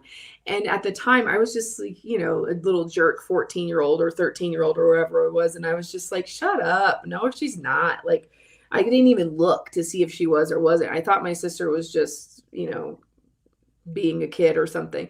So yeah, that was like a weird little, I made a short film about it one time and then I never did anything with the short film, but that was like a little family paranormal experience that we all had together. Speaking of time, you're a big fan of time travel and time travelers. Do you think we are being visited by time travelers right now? 100%. Like, yeah, I 100% believe time's not linear, and I believe that time is manipulated. And I think I think a lot about those Mandela effects, and I think that we have a lot of stuff that goes on with that where, right. Something's going on that doesn't really make a lot of sense. What makes you believe that we are being visited by humans or humanoids from a different timeline? So I guess it's another paranormal story. I saw myself when I was a kid. I saw myself now, like as an older, like as a 45-year-old woman or something. I was in elementary school. I think I was in the 5th grade maybe, and I was my one friend was absent that day, so I was kind of like a loner at recess. And then there was a lady at the edge of the fence between the schoolhouse and like the fence of our playground. And I had this weird compulsion to go up to her. And as I started going closer, I was like, "Oh shit, that's me." And so I went up to her and I was like, "Are you old Nikki?" And she was like, and she just like laughed and she's like, "Yeah, yeah." She said, "Yeah, I am. I'm you." And then I said, well, and I didn't even know really what to say to her. And then the bell rang. And then she said, "All you had to do was see me. You just had to see me. That was it." And I was like, "Oh, okay." And then I ran. I was like, "I got to go." She's like, "That's okay." And then, so like I ran off, and then I told my teacher, and my teacher like didn't even, she just kind of dismissed me. She didn't even know what to say. And then I told my brother, and he was like, Stop lying. No, you didn't." And then I told my mom, and my mom was like, "What? Who are you talking to? You shouldn't be talking to strangers by the fence of the school. Like, what are you doing? No, no, no, no, no."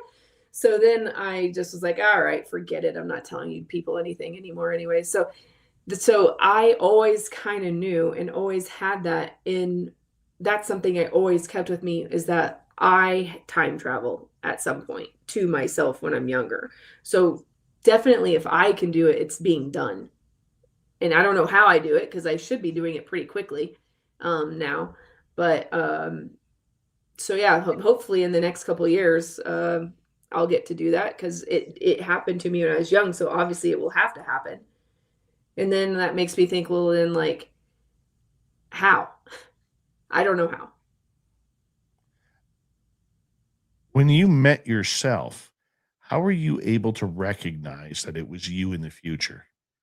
I just had this, it is like, and even now when I look at myself, like, this is what I looked like to her then. Like, but I could tell in my eyes, I could tell in my nose. Like, I have kind of this, like, I have like a weird nose. I mean, it's like, I could just tell it was me. And I knew it was me. And she was happy that I knew it was me. She didn't have to explain to me that it was me. Like, I could just look at her. I could look at myself and I knew. So yeah, that was weird. Did And then you now I know it's me too. now have you had that experience with that youngster happen on this timeline now?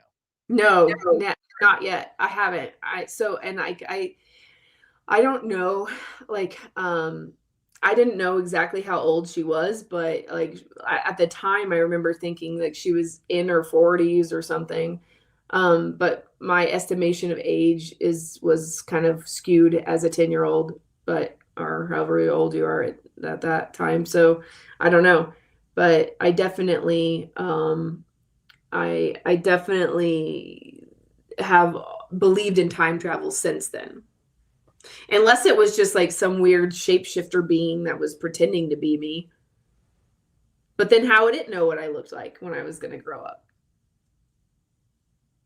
So I No, don't know. I fully agree with you.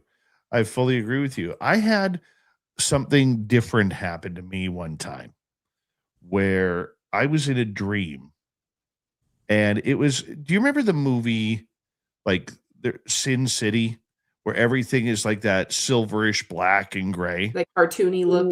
Yeah. But it was in real life, like real people, but without the cartoony look, just the coloring of it all. And it was a dreary night somewhere in old America, where those beautiful American streets that have like all the brick buildings in one straight line, and there's a railroad track going down Like the Wild middle. West kind of thing. No, not so much the Wild West, but like let's say 1920s, 30s, 40s, 50s.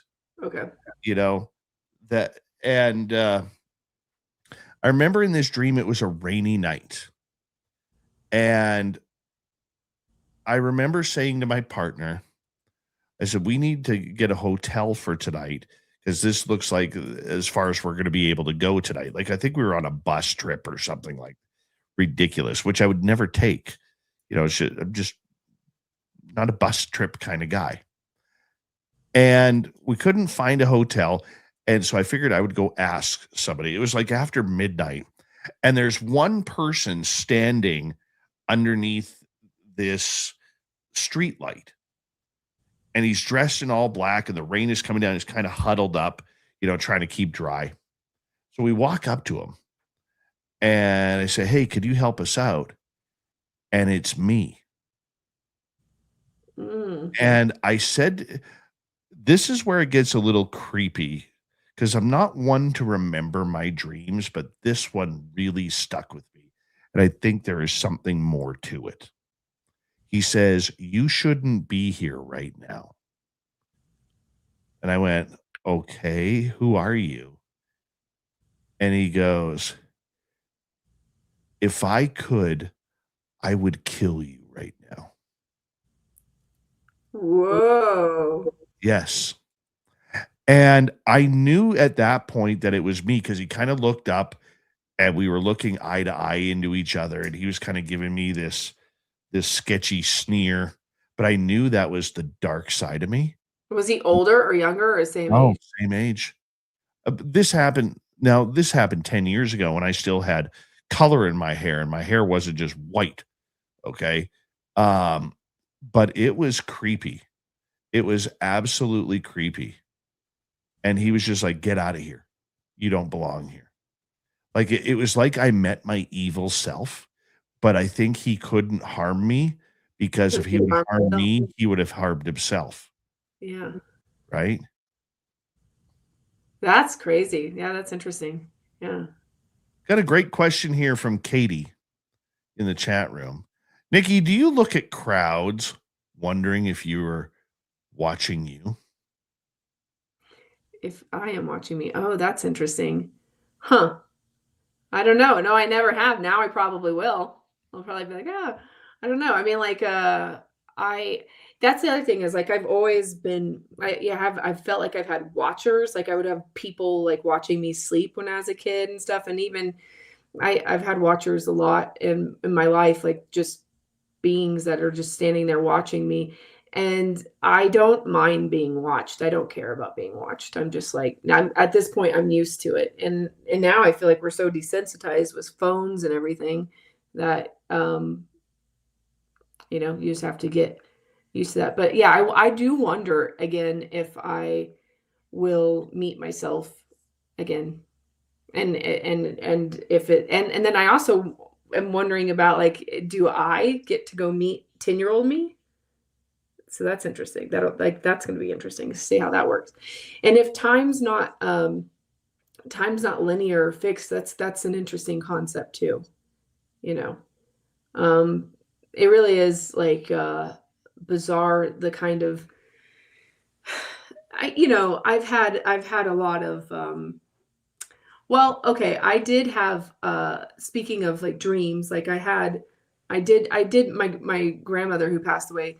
I did meet her in a dream at one point, and she told me, she said, Nikki, what are you doing in here? And I was like, oh, I don't know. I'm in a dream, And she was like, well, come on in. And then she was introducing me to these people or whatever, and they were like past ancestors and stuff. And then I said, okay, like, I said, how do you like being dead? And she was like, oh, it's nothing like what you think, baby. Time works completely different here. You'll see, but it's not anything like you think. And I was like, oh, okay, cool. And then I also had an actual ghost story of my grandfather who passed away when I was 12. He came to me when I was 24, and it was something out of like, what's that Christmas movie, A Christmas Carol or something, right? Where, like I woke up and he was traditional, like, well, first of all, it freaked me out because the light was on and he looked younger. He looked like he was 30 or something, and he died in his 70s. So I didn't recognize him really at first until I like really looked at his face, and I said, Grandpa Joe. And then he said, I'm sorry, you were the only one I could get to. And then he touched my hand, and we were like transported back to the house that he had died in, like that other people live in now. And he showed me a paper that was underneath a drawer.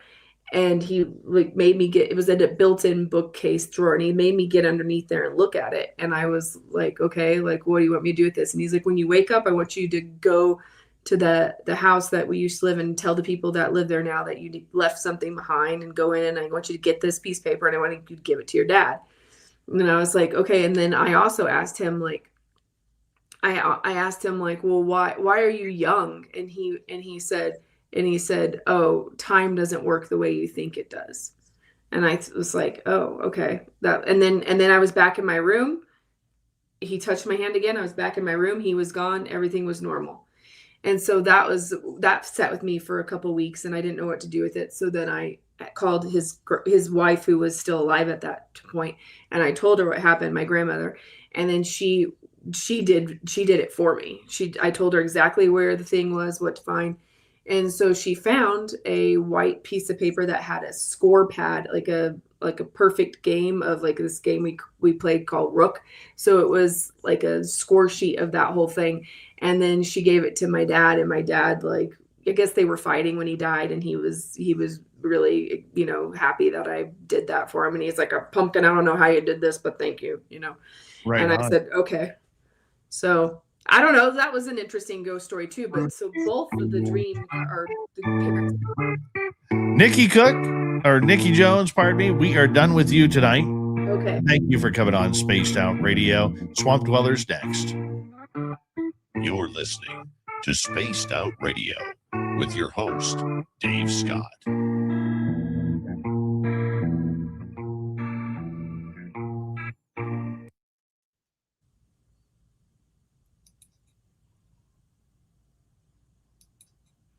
That was totally my bad because I thought we had another 30 seconds left. So I apologize.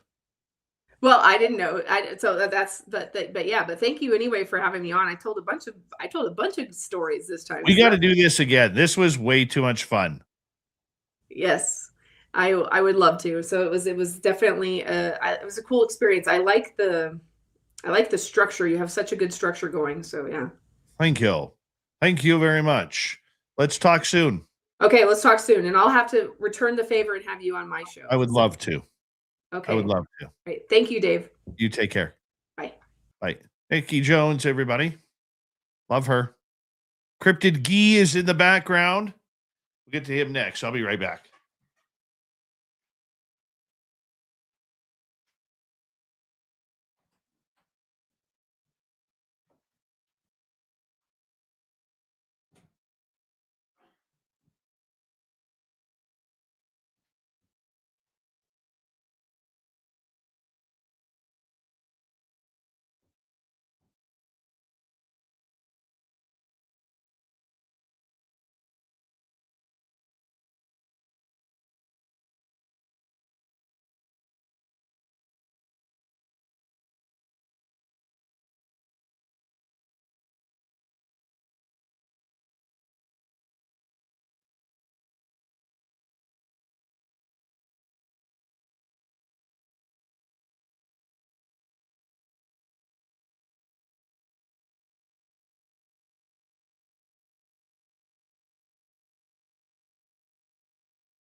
All right.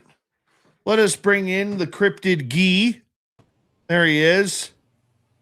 You don't get much more handsome than that. This is true. This is true. Genetic perfection. Look at that. Look at that.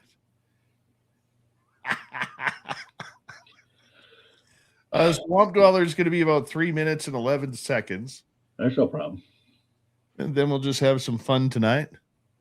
Oh, I got some good stuff. Of course you do. Contrary One, how you doing?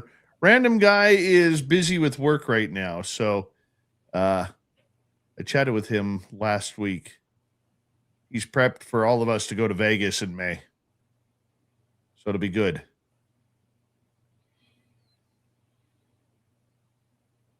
Thank you tonight to Matthew, Paramarv, Bob ×2, and Mel WD40 for the super chats.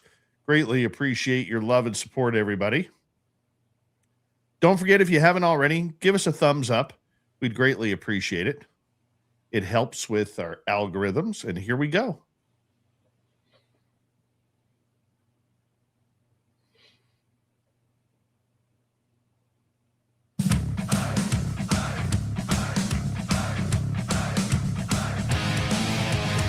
We are into the third and final hour of Spaced Out Radio tonight.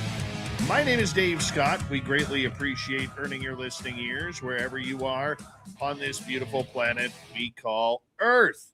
Hello to everyone listening in on our terrestrial affiliates around North America, digitally on every major podcast network.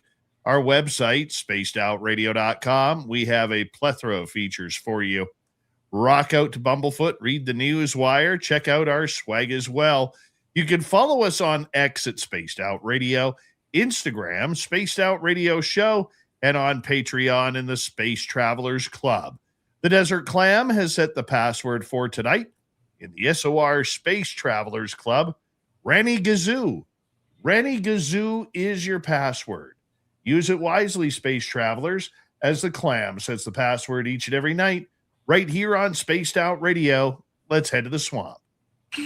Hello and welcome to Spaced Out Radio's Swamp. I'm Swamp Dweller, and tonight I'm going to take you on a mystic journey of the unknown, sharing tales of monsters, legends, and nightmares. Welcome to the Spaced Out Radio Swamp. I was only 13 when this story took place. I'm 16 now. This happened when me and my Uncle Frank thought we would do a late-night raccoon hunt. We loaded the dogs into the truck and took our .22s and a .44 Magnum. We took a nice drive from his house to a disclosed hunting spot. We unloaded the dogs and watched them run into the forest to find the raccoons. I and Frank loaded our .22s and I loaded the .44 Magnum into my waistband holder. We turned on our flashlight and headbands. When we walked into the forest and already had a creepy vibe, we started walking in the direction where we last seen the dogs run into. It felt like we were walking at least an hour and started to hear the dogs bark. So we started walking in the direction where we heard them barking from. We were at least 100 feet away from the dogs now, and we could barely see them with our lights. My uncle looked at me and said, "Turn out your lights." I said, Are you crazy? It's too dark out here." He told me to do it, so I did. As I look upon it, I should have at least left a light on. As soon as I turned my light out, I felt that same creepy vibe that I felt when we walked into the forest. I was trying to walk behind my uncle because I could barely see where I was going. I kept feeling like someone was watching me and I felt a little creeped out. So I decided to stop and see if I could see who was possibly following us. I couldn't see anything, so I whispered, "Can I at least turn on one light?" I waited at least 1 minute to ask again. So then I started to ask, "Do you even know where we're going?" Then I heard a noise come from behind me and in front of me, all around me, all at the same time. I just stood there and stopped. I tried to tell, but whatever was going on acted like it wouldn't let me do anything. As soon as I felt like there was no hope, my uncle came running at me, saying, Ron, what's going on?" As soon as I heard his voice, I felt like I just woke up from a dream.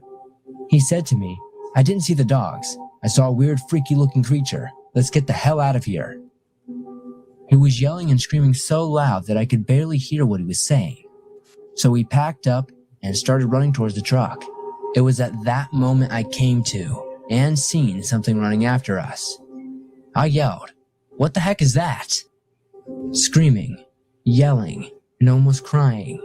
As soon as we got back to the truck and out of those woods, everything felt normal again. I saw the dogs cowering in fear and whimpering. My uncle put the dogs in the back and said, "Let's get the hell out of here now." I started the truck and we got out of there. As soon as we got home, we made a promise to never tell anyone. But as soon as I went to sleep, I had nightmares about it for at least a week after that. When I woke up that morning, I took off my shirt to find 2 huge hand marks on both sides of my arms. From that night on, we vow to never go back. Yeah, sometimes you just don't go back. It's a little creepy like that. Thank you, Swamp Dweller, for another spooky story. If you want more just like that, head on over to Swamp Dweller, hit subscribe, ring that bell. Thousands of stories for you to listen to anytime you want. Now, usually we go to Robin Haynes at this time each and every week, but she is stuck in the ice storms that are happening down south. So instead, we have the Cryptid Gee joining us, Christian McLeod from American Cryptids and Paranormal Society, otherwise known as ACAPS. How you doing, buddy? I am doing great, man. You know what? We had the super flu for about 2 weeks, and I myself have caught that same ice storm that Robin's in. So I can tell you, it's no picnic, but it's nothing like what you guys deal with. We only have 2 or 3 inches of ice, and then you guys get like 10 feet of snow. So I can't really say anything. I wish I had 10 feet of snow right now. You guys have any snow? No. We go through melts, so it'll snow heavily, then it'll melt down, and then it'll snow heavily, and then it'll melt down. Because I saw your Instagram picture, like you were driving the Jeep, and it was just down. It looked like a blizzard. Yeah, it happens sometimes. Yeah, so. It happens sometimes, but no, I don't like the ice, man. That's the problem. See, I'm from Maine originally, so snow doesn't bother me. But when it ices up, man, it's we've got 2 inches of ice on the roads, and they didn't even treat them. So going anywhere, it's like a gamble. So we had to open up the spare beer, the emergency beer rations, and Christina's still not feeling good, so she's still. You got to do that sometimes, man. She's sick still. You have to do that. That flu's no joke. I hope you don't get it, man. I really do. You know what's really cool about the winter time though, is let's say you want to freeze something, but just have it like frozen for a couple of days. You just put it on the patio. Yeah, you're absolutely right. We lost power for a whole day, and we were putting stuff in a cooler and then just putting it outside because it was -3. So we were doing it's not bad. I mean, I'm not trying to complain. It's just it's winter. Absolutely, and nobody has snow tires to deal with this. Nobody has studded snow tires to deal with this down there. See, that's the thing. Like I'm in North Carolina, and I think Robin's in South Carolina, or Georgia. It's South Carolina either way. But they're not. People here aren't prepped for it. They're not ready for it. An inch of snow will shut everything down for 3 days. But you're right. They don't have snow tires here. There's not studded snow tires. You probably have to import them.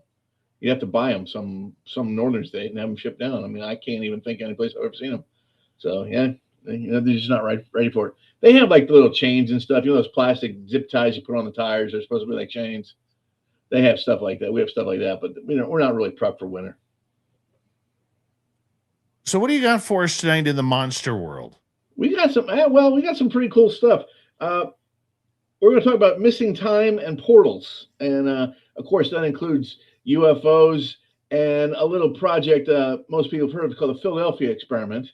I figure we talk about that. That is fascinating. I don't know how much research you've ever done on that, but that's fascinating to me because the way the story's told, it happens on the Eldridge, allegedly, but all the paperwork and everything says that when this is going on in 1943, the Eldridge is actually part of the Greek Navy. Has been renamed the Nemo. So it's very fascinating. So it's one of these stories where you just have to kind of decide for yourself if it happened or not. But it is fascinating. Of course, we're going to talk about. We're going to talk about the anatomy of missing time events. and portals and dimensional rifts. So whenever you're ready, my friend, we'll get going. Well, I want to get going with the Philadelphia experiment. This Okay. is literally one of my favorite stories about World War II, the USS Eldridge, and trying to camouflage their way stealthily through invisibility to try and get around German U-boats to go to Europe. There was actually two reasons why they wanted to make this work. Of course, the stealth. They wanted to vanish from the U-boats, but they also wanted to avoid mines, the sea mines.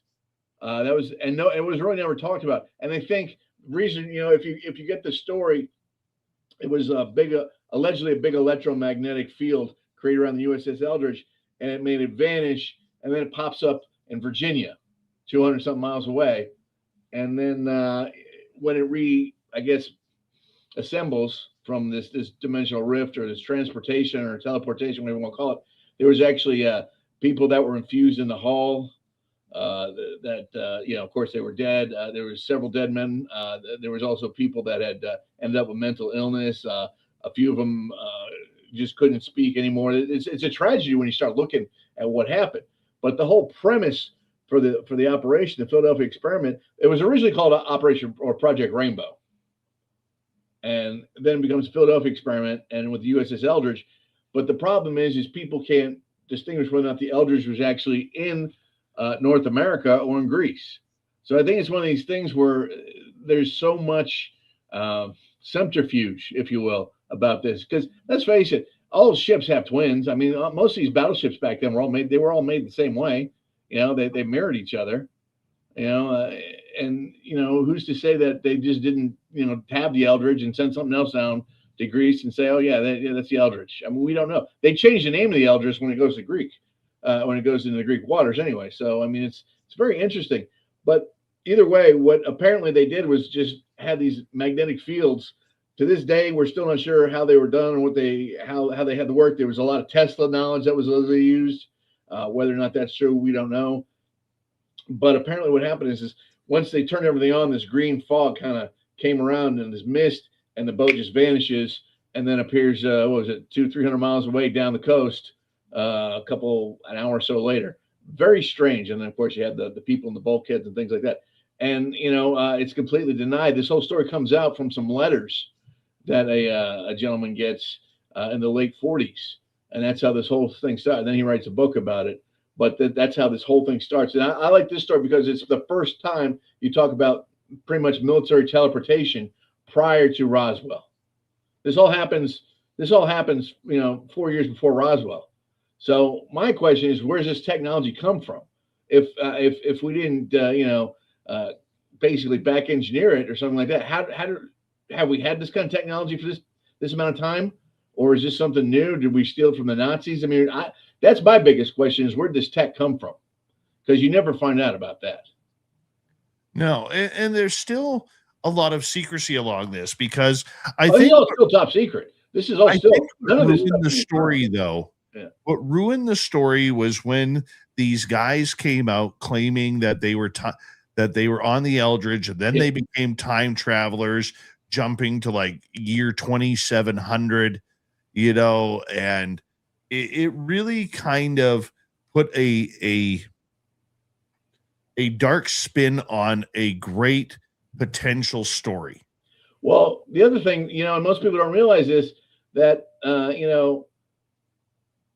the whole story starts off basically, the alleged events on October 28th, 1943. The Philadelphia Naval Shipyard, Project Rainbow kicks in, and then the ship again was the USS Eldridge. And then what they said was the whole thing was based on Einstein's unified field theory. They turn this thing on, the thing vanishes. They teleport to Norfolk, Virginia, and the side effects are horrific.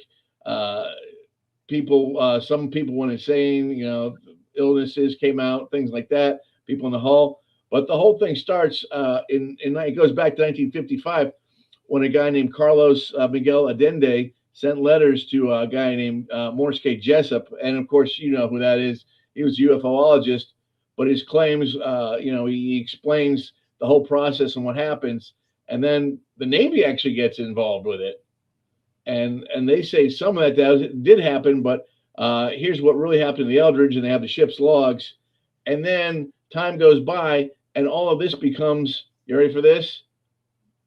The Montauk Project. Now, Yeah. are you familiar with that? Yes. All right, for those For our audience who may not know what that is, right, tell us. I'll be more than happy to break that down. Now, in the 1980s, this legend evolved from the story about a disappearing ship into a massive saga involving time travel and mind control. But the connection is in 1988, a gentleman named Al Bilecki, he saw this movie, and he claimed that unlocked some repressed memories of him being another guy named Edward Cameron, who is a scientist on the Eldridge. So this guy basically sees this movie, and he has flashbacks and unlocks these encoded memories. And his claim is that he started when the Eldridge vanished in 1943. His brother jumped overboard, but instead of hitting the water, they landed in 1983 at the Montauk Air Force Station. And the conspiracy is that the government used an electromagnetic chair to enhance psychic abilities, allowing subjects to manifest objects out of thin air and open up time portals. And this is, where the pseudoscience comes involved, and this is where all these crazy theories start. They claim that Einstein solved his holy grail, which was a unified field theory, and that this opens up the zero time reference and optical stealth and refractive manipulation, and of course time manipulation. So the whole thing is very, very sordid, but it's very interesting. Yeah. One of the issues I had with it, of course, is a guy watching this movie, and then all of a sudden he unlocks his repressed memories from 35, 40 years prior, or he doesn't remember he's a scientist. Yeah, Al Bielek claimed to be another person during the Philadelphia experiment. Edward something, and I believe in the end he was actually, even though his information was highly technical, he was actually duping people to try and make money off of this. Well, the whole psychic, when you start saying, oh well, we're going to put you in an electromagnetic field in a chair, and then you're going to manifest, time distortions and things like that. That, I'm sorry, man, I got a problem with that. That's too far on the woo. I think you've got more basis in scientific accomplishment doing the whole Philadelphia experiment. Because let's face it, electromagnetic fields, we still don't. That's one of the things we look for as paranormal investigators. What we look for when we go out on the scene. We've got our Gauss meters and everything. We're looking for that particular field. We know the Germans were doing stuff like that in World War II. The Gauss meter is named after a German scientist.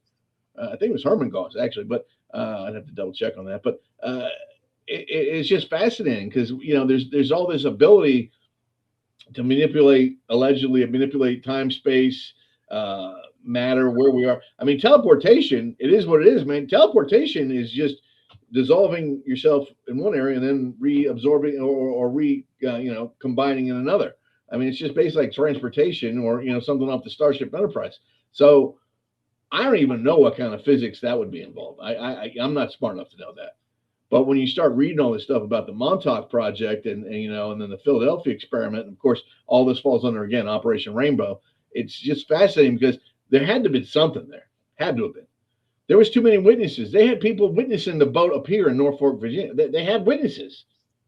And they said it was the Eldridge. There it is. There's a couple of naval personnel that had actually been stationed on the Eldridge that allegedly saw it. So they knew the boat. You know what I'm saying? And it's just, it's fascinating. But this is another prime example. I mean, I think if you take the Al Bielek story away from the Philadelphia experiment, the story becomes a lot more believable. I mean, definitely. Al Bielek, he's the one that throws, when he starts talking about manifesting and being a scientist from 40 years earlier or 35 years prior. That it does. That throws a wrench in the machine. But based on what his story is based on, the whole Philadelphia experiment, there's got to be something there. I mean, there's got to be. You can't tell me that they wouldn't have done something like that and then covered up if there was death or crewmen, people went insane. There has to be a cause and effect. Nothing's for free. That. So I mean, if you find a way to travel through a vortex or whatever, there's got to be some kind of consequence. So maybe there's a different kind of radiation, different kind of, I don't know. but maybe your atomic structure just gets weak. But there has to be some kind of consequence, and you have to be, technically ready for it. And I think they found a way to do it. They just weren't ready for it. And I think the side effects were, the people getting hurt and killed. And I think that's probably what stopped it. I don't know about the Montauk Project. I really don't. I don't think I just don't find that legitimate. But it's all connected. Yeah. I love the story because it just seems to be so weird. So for people who don't know, when the ship appeared at a naval base in Virginia and then blanked out and reappeared in Philadelphia, they said that these naval sailors that volunteered for it, some of them were literally welded, their bodies were welded or melted into the steel frame of the hull. So you could have like a foot sticking out of the steel, your legs and your waist in the steel, but your torso and your arms are on the outside. And it made a couple people go crazy and jump off the ship into tide waters, and they ended up drowning. And it really was an ugly, ugly scene. There's like 4 or 5 of them went completely insane too. They went completely insane. They were taken, and the day that happened, they were out of commission. They were in an insane asylum for the rest of their lives. So it's definitely, it's one of these things where we're doing this experiments, but we don't have the I guess the proper protection for it. We're not sure what we need. I'm sure, when this whole story ever comes out, or if the truth ever comes out, we've probably perfected it now, and you got to be in some kind of lead shielding or something, like, what I mean? You probably got to be some kind of protective casing. But it's fascinating. But can you imagine actually being in Virginia and all of a sudden, boom, the Eldridge pops up out of nowhere in a green mist? They saw a green misted bubble, and then boom, there's the Eldridge. What do you think then about the time travel aspect of it all, where for people who don't know the name, a lawyer out of Washington State named Andrew Basiago claimed that he was a child time traveler called a quantum. I've heard of him. Yes. And isn't he the one that went to Mars, to the Mars colony and all that too? Yeah, and they would use these jump rooms that are set up all over the United States. And he's going to talk about the tunneling system, the high rail systems underground. No, it was like these. Easiest way to explain it is it's almost like Austin Powers, and the way they kind of jump to different timelines, and apparently they could jump back in time and all sorts of things that they could do, but they had to use children because children's bodies, their muscles and tissues weren't solidified yet because they were still growing. So here's my problem with that, Dave. We're still living matter.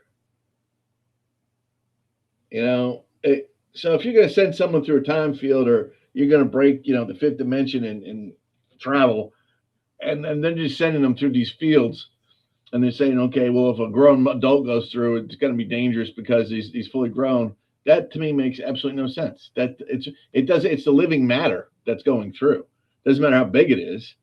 It's just, that's why I don't think that's the problem I've always had with that story, is because it's living matter, and didn't he go back with he'd go back. And here's the other thing, he's going back dressed in the time period, excuse me, but weren't they taking pictures and stuff like that? Isn't that one of the things he did? Allegedly, yes. Allegedly. I just don't buy it, man. It's like when you see these articles and, there's a cell phone, there's an iPhone in the pyramids hieroglyphics, or there's a helicopter in the hieroglyphics, or, something like that. It's just one of those things like, okay, I want to know how that got there, what they were looking at. But hold that Cryptid Gee, Christian McLeod will be here for the next half hour of the Q&A. This is Spaced Out Radio, and your host, Dave Scott.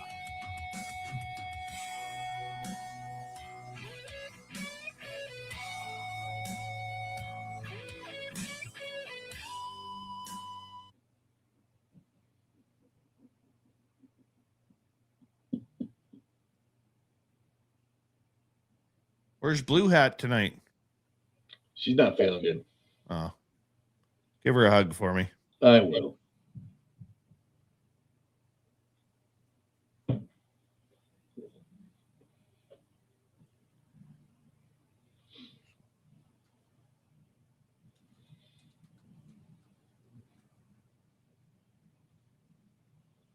One second here, big guy.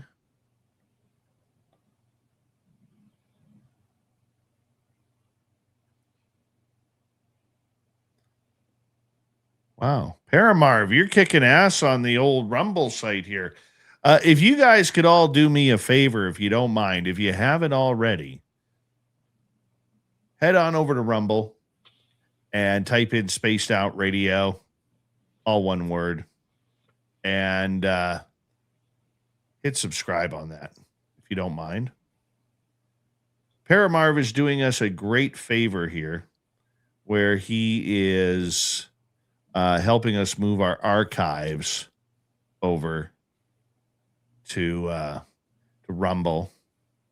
So we appreciate that, buddy. We really do appreciate that. Thank you very, very much. Picking some good shows, too. Picking some good shows. It's great.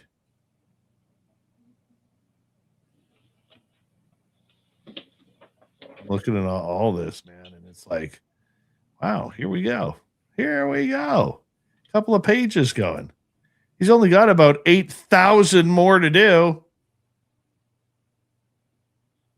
But I appreciate that, Paramarv. You'll get a nice gift from Davey. You get a nice gift from Davey for that. I just got to start learning how to broadcast live on there.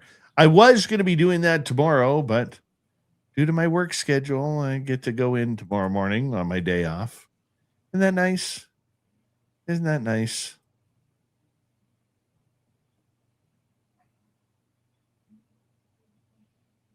How you doing, Guy?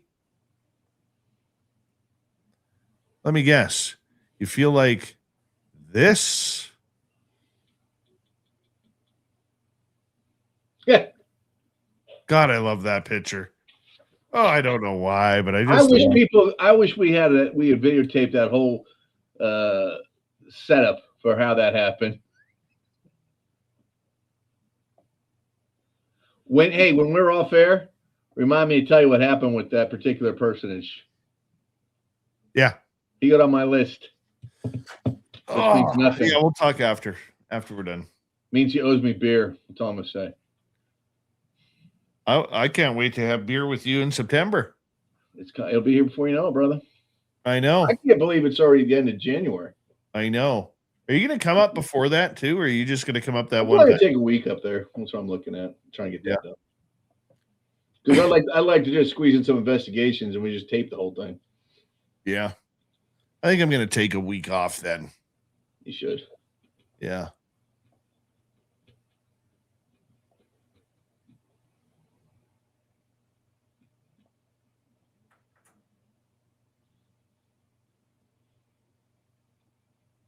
No, we're not leaving YouTube. What we're doing is YouTube is shadow banning a lot of channels like ours and a lot of content like ours. And it's not just a handful. It's literally hundreds of channels in the paranormal UFO. They got me, brother. Cryptid phenomena. And behind the scenes, like I can tell you guys, 2 years ago, let me just pull this up for a second so you guys kind of understand. I'm running out of time here, so please bear with me. On my analytics 2 years ago, I was getting approximately 70,000 views a month. Now I'm struggling to get 30,000. And other channels are getting beaten up worse than mine. And so what's happening is a lot of our type of content, they're moving their archives and everything over to Rumble because in case YouTube cracks down on their programming algorithms again, which they seem to do every few months, they change it up. it protects the show in case all of a sudden something happened where they just said, hey, we're not covering this anymore. So that's the reason why we're doing it. Here we go.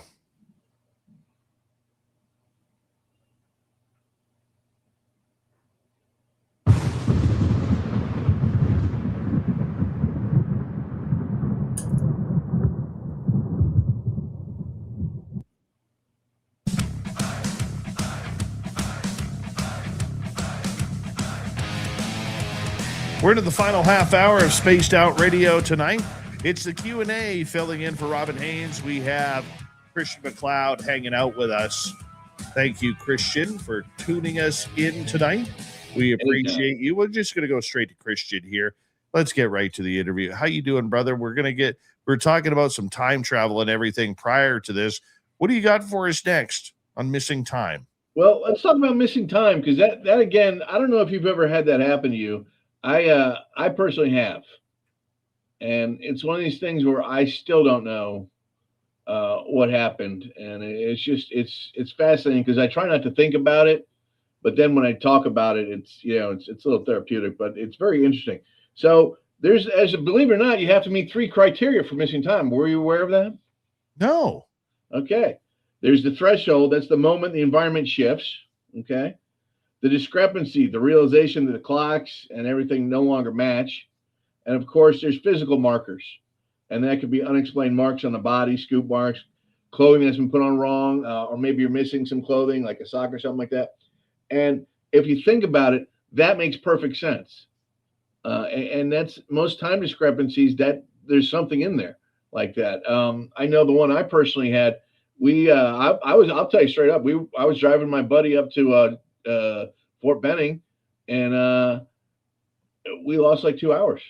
And it was one of those things where I remember driving. I remember looking at the clock radio and it said like 7 something. And then it was like almost like waking up real quick. And then it was 9:30, and we were still driving and we were almost there. It's just very strange. And I've never been able to account for that. I don't know if, and it's just one of the weirdest things that's ever happened to me. I've never been able to figure out why that happened or what really happened, or if I just zoned out for 2 hours. But the only thing that was really weird was my watch. I had an old G-Shock. You remember the old G-Shocks? Yes. And it said, it was like, if the clock radio or if the stereo clock said 9:30, mine said 7:30. It was a 2 hour discrepancy. It's just very strange. And I don't know how that happened. But other than that, I don't remember, I don't see any scars on my body or anything like that. All I can say is this: if it was aliens abducted me, they probably pulled me up, said, "Oh no, this isn't. We need something else. let's get a better model than this." But it was just very, very strange.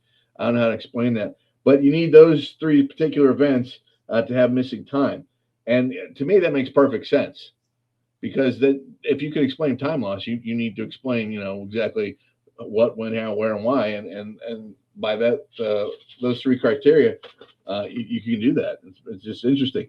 Now, if you look at UFO abduction, that's a little bit different. I'm a huge, how I feel about Betty and Barney Hill. Yes. We've talked about that. We've done shows about that. But Betty and Barney Hill were pretty much the first abductees with time loss, and most people don't realize that. They lost 7 hours. 7 hours. They can't account for 7 hours. And that was extremely important. When the Air Force Base, when Pease Air Force Base got involved with this, their biggest thing was, where did that time go? Where were they? And that's just something that's fascinating, because let's face it, 7 hours is a long time, especially just lose time. That's incredible. But UFOs and alien abduction usually have the first thing it goes through is you have the craft encounter, and that's a visual trigger, beam of light, craft hovering over vehicles, like I said, the Betty and Barney Hill model. That's what that's called. You see that in like the X-Files, Close Encounters of the Third Kind. Remember when he gets like sunburned after he sees the ship? Yes. That's exactly how that happens. So to me, that makes total sense. All right. Now the onboard experience is a little bit different. This is after the abduction happens. All right. And you get suppressed memories, the screen memory, remembering a large owl or deer instead of a big alien. There was a TV show, I don't remember who did it, but every time the aliens abducted people, they would put in their minds like a big teddy bear or something like that, so they wouldn't remember seeing the aliens and creeping them out. So, I mean, I think that's actually something that is that's something I think is valid, because if you're dealing with a normal person and you just beam them up and, you know, oh, look, by the way, here's a gray, or here's a reptoid, or here's, you know, whatever, that's going to tend to freak people out. So if you can put in like a soothing image from their childhood, like or Mickey Mouse or Donald Duck, something like that, I think that would calm people down and they wouldn't freak out as much. That's just my guess on that. I don't know, but if you think about it, that wouldn't make sense. And of course, you know, they get the return, being dropped back into reality, often miles away from where they originally were, and they're completely disoriented, and there's time loss. So I think, you know, those are crucial events that have to take place in both lost time and alien abduction, if you're going to go that route, because they're separate things. Just because you lose time doesn't mean you got picked up by aliens. I mean, you might have hit a vortex. You might, you know, you just might have had a momentary lapse of reason. I don't know. It's like I said, I can safely say I have no idea where I lost those 2 hours. You know, it is what it is. But I think that happens to a lot of people, and I don't think they can explain it. Or if they're being honest with themselves, they have no idea what happened, and that's what scares people. I think abduction happens, or time loss happens a lot more than people think, because the people that go through it don't want to discuss it because it makes them look crazy. You know, I mean, I'm sure you've had people you've interviewed with time loss, and you know, it took them a while to come out and say, "Oh yeah, this did happen to me," or there was a dramatic event that they couldn't avoid, and they had to tell the whole story. So there's usually something in there. It's always fascinating to me. The theory of the shadow realm. Have you ever heard of that when it comes to time loss? I've heard of the shadow realm, but you know, I'm not as familiar with it as I probably should be. Why don't you explain that? I'll be happy to. The shadow realm is basically descriptions of seeing the world through a veil, being able to see others while remaining invisible to them. You know, when you were talking, I was watching, you were talking about that dream you had when Yeah. everyone was like in a Sin City hypercolor. Yes. That's kind of that's basically the shadow realm. Just the colors are different. That would be what it is. Or if you're around people and they're doing their normal daily things and they can't see you, you can't enter. You know, that's the shadow realm. That's basically what that is. But that tends to happen a lot with disappearing time or missing time, and basically there's reports of people that have been abducted and they're allegedly reliving past events, and they're basically in the same room and they can see themselves. They just can't interact. You know, it's one of these things where like they wave their hand through like the furniture or something like that. They're just watching it, but there's nothing they can do to intervene. So that's kind of what the shadow realm is. Very, very, very interesting. You know, I've got a degree in psychology, and when I look at that could be the basis for so many things, for so many psychoses. You know, and it's fascinating. I would love to see what, and I don't think we ever will, but I'd love to see what like some people that work, you know, when they're writing the DSM. I'd like to see what their version of this would be called. I mean, I'm sure it'd be delusions, probably access to, you know, people crazy, but I think it's a phenomenon that should be studied more. I just think it's fascinating because I mean, how many people? What is 10 and 20 people believe in aliens? Is it something like that now? Yeah, the percentage is going higher and higher. It's getting higher and higher. Well, that's because eventually they're just going to look up the sky one day and there's going to be some big ship saying, "Hey, how you doing?" Or you know, that Atlas comes. You know, we don't know what that either. The new thing is, have you heard about the loss of gravity in August for 7 seconds? I did hear about that. We've actually talked about that a little bit. What it is apparently in August, the Earth is going to lose all gravity for 7 seconds, and it's literally going to tear the world apart. So on that day, what you're supposed to do is plant yourself somewhere in a stabilized room, so that way empty it all out, so that way nothing can fly against you, because everything's going to be flying at the speed the world is turning, which is like what, 16,000 miles an hour or so, something like that. That would pull anything apart. That kind of, like I said, This stuff is it's getting a little crazy, but it falls into that same kind of paradox that you have with like the shadow realm, things like that. There's all these different definitions, and there's all these alleged things that are going to happen, and when they don't happen, there's no one who ever answers for it. You know what I mean? You can never call them and say, hey, why did this happen?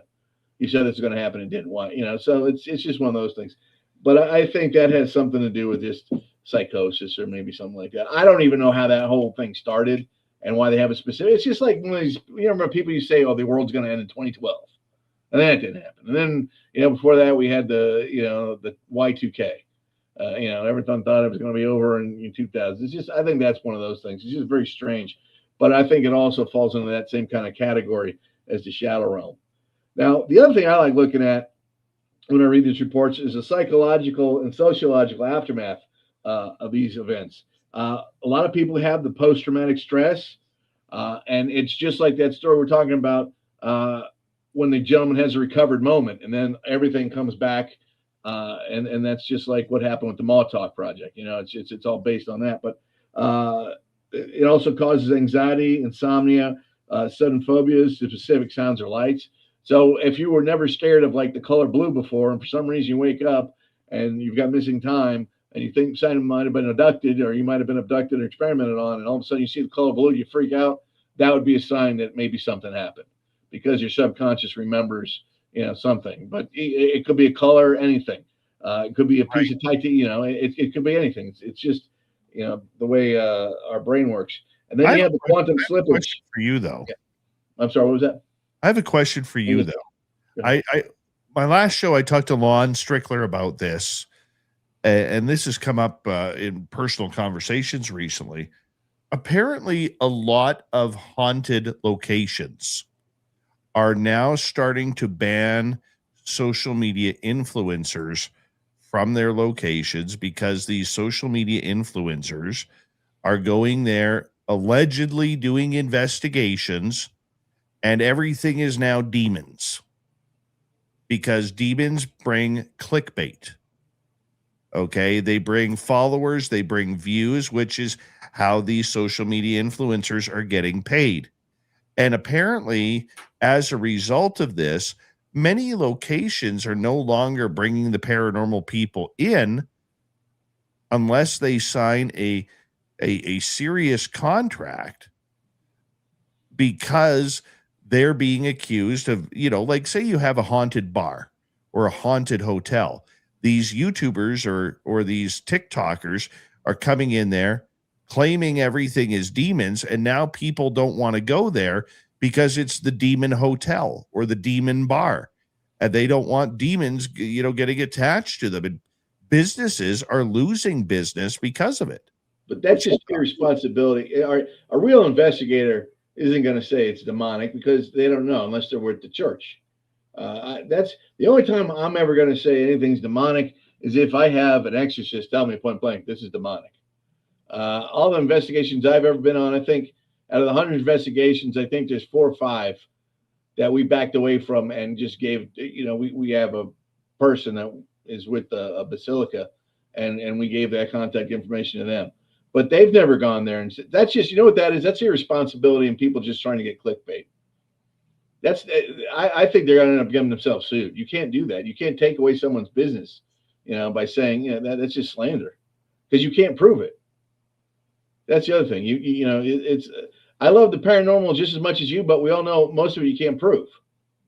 You can collect evidence or something, but to say a place has demonic activity, where's your proof? That's to me, that's just bad investigation. And I think that's just people trying to make money off, like you said, clickbait. I would never authorize any of my people or anyone in my organization to say something like that ever, simply because we can't prove it, and we don't have we're not qualified to say something's demonically possessed. That's it. That's the problem with the paranormal. You don't need qualifications to do it. No, I mean, that's exactly it. And I think what's sad about it is these locations who thought they would have stories to tell to their clients or whoever are now getting it pushed back in their face with something that's not even true. All because little Jimmy or little Jenny wants, 1 million views on their TikTok, over putting demons in the algorithm. Well, a few years ago in the cryptid world, we dealt with that because remember they were saying, there's a bunch of people trying to say that Bigfoot was a demonic entity and it was a possessed spirit that was a demon and all this other junk. So, I mean, we in the cryptid world, we've been dealing with that for years. But for people to start flipping that over to, the paranormal world and places that don't have a reputation as such, that to me is just that's liable. That's a lousy thing to do, and they should have some kind of consequence for that. That's just my humble opinion. I've got stories from haunted Asheville, where we've got places we know were demonically possessed. They had to get exercise, and we've had that. We know that. We don't really discuss it much, but there are a few places, and I don't want to be liable for anyone losing business because that happened before the people owned the place. The current Right. owner didn't know about that. There's an undisclosed policy. They didn't need to know anything about that. So I wouldn't want to hurt anyone's lifestyle. But I have a conscience. People that do this kind of stuff, they don't, and it's just sad. Again, there's no consequences for them. There's nothing. Who's going to sue them? I would agree. It's sad. I would agree. I think I would throw a libel suit on them and stop that from happening. Probably going to come to that, but it's just sad that these locations are now closing their doors because these paranormal teams, in order to gain followers and views, they are doing things that are despite the location that's graciously invited them in. They're not worried about the consequence. But see, that's just a lousy human being, man. It really is. That's just a slimy thing to do. We got about 4 minutes to go here. What else you got for us tonight? Well, I was going to talk about, finish up the psychological and physiological aftermath of being abducted. Sure, if you go ahead. wanted me to, but we could answer some questions or whatever you want. Let's go to abductions. Okay. So when you go to get abducted, and your time goes missing, there's a few things that happen after you're abducted. And what happens is usually they fall into a couple categories. There's, as I said before, there's the post-traumatic stress, the hidden memories. There's the heightened sensitivity to things. Your intuition may be a little higher. You might feel electric vibes in your fingertips, things of that nature. Watches and phones may stop working on you. I had a friend of mine who could not wear a digital watch. He'd get a brand new watch, and about 2-3 days later, it would just be dead. I used to think he was full of it, but I actually watched it happen. And that's actually a sign of electromagnetic field disruption on a human being somewhere. So it's just very interesting. And of course, you have the quest for the truth, where you're looking for the answer. So you might go through, reverse hypnosis, things of that nature. The stuff Stan Friedman used to do. I don't know. What do you think? I always wanted to ask you this. What's your thoughts on that? Regressive hypnosis. I want to believe. But we both do. But okay. Dave, I'm just going to say this to your viewers. Dave might come off like, this real funny, happy-go-lucky guy. He's a very intelligent person. Very intelligent. And it's just hard for me to believe that someone as intelligent as you or Christina could be hypnotized. I just don't think it. I think hypnotism might work on a. I don't want to say. I will tell you this, but I went to a hypnotist here in town. I started to go under, and immediately, I literally heard one of my guides or something say, "We're bringing you out. You're not doing this." And I told the lady that when I came out, I popped my eyes open and I said, "We're done." She goes, "What do you mean we're done?" I said, "They won't let you in. They are not going to let you in." And a few years later, when I was in San Francisco, Geraldine Orozco put me under, and I got an hour and a half, 2-hour tape out of it. But you were actually okay. But do you feel like you were hypnotized? See, that my Yeah. biggest question is: are you actually in a fugue state? No, I wouldn't call it hypnotized. I would call it more relaxed, almost like, before you enter an REM sleep. You're just so relaxed that anything happens. Like I remember through mine with Geraldine, I was snoring at times. I caught myself snoring because I would be talking and then I would doze off and then I'd be talking, but answering her questions. It was like she was having a communication with my subconscious. See, that's fascinating. But see, I've never actually spoken to anyone that one, I believed everything they said, or two, I knew their intelligence background. Does that make sense? Yeah. Because it's just one of these things, and I don't want to seem mean. I just don't think certain level of intelligence, their brain isn't going to shut off the way someone else's. It might be a hippocampal thing. It's like when they think PTSD is caused by people with smaller hippocampal regions. It just might be something you're born with. There's nothing you can do to control it. It's not an intelligence thing. It just might be something with the way your brain works. I just don't know. Could be. I find it hard to believe that a highly intelligent people could kind of fall into that kind of thing. I think it's also how open-minded you are too. Well, yeah, that's the other thing. You got to be open-minded, but I'd have to see it just to. Yeah. If you're open-minded to allow your mind to go where it needs to go, you're going to probably have success with it. But on that note, we have to start wrapping things up here. Christian McLeod, cryptidguy.com from American Cryptid and Paranormal Society out of Asheville, North Carolina. Height unknown, weight unknown. We'll talk to you very, very soon. Thank you, brother. Thanks, everyone. And hello to Mr. Ron Bumblefoot Thal. Rocking in the background with Little Brother is watching. Bumblefoot is the official music of Spaced Out Radio, rocking us in and out of every single show. Get your horns up for the guitar god himself. Special thanks to everybody listening in at work, at home, in your cars, wherever you may be. Thank you to everyone in our chat rooms tonight. YouTube, Twitch, LGAP, Facebook, Spreaker, LinkedIn, the Space Travelers Club, and on X, hashtag Spaced Out Radio. Remember, this show is copyright by Spaced Out Radio and Bigfoot Broadcasting Limited. Thank you so much for choosing to share your evening with us, because together, my friends, we own the night. Mr. Bumblefoot, we need a favor. We need you to take us home.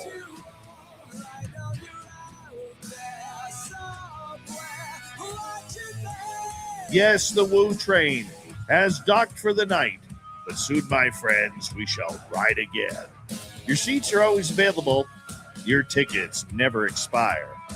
And if you want to bring a friend, we've got room for them too. Good night, everybody.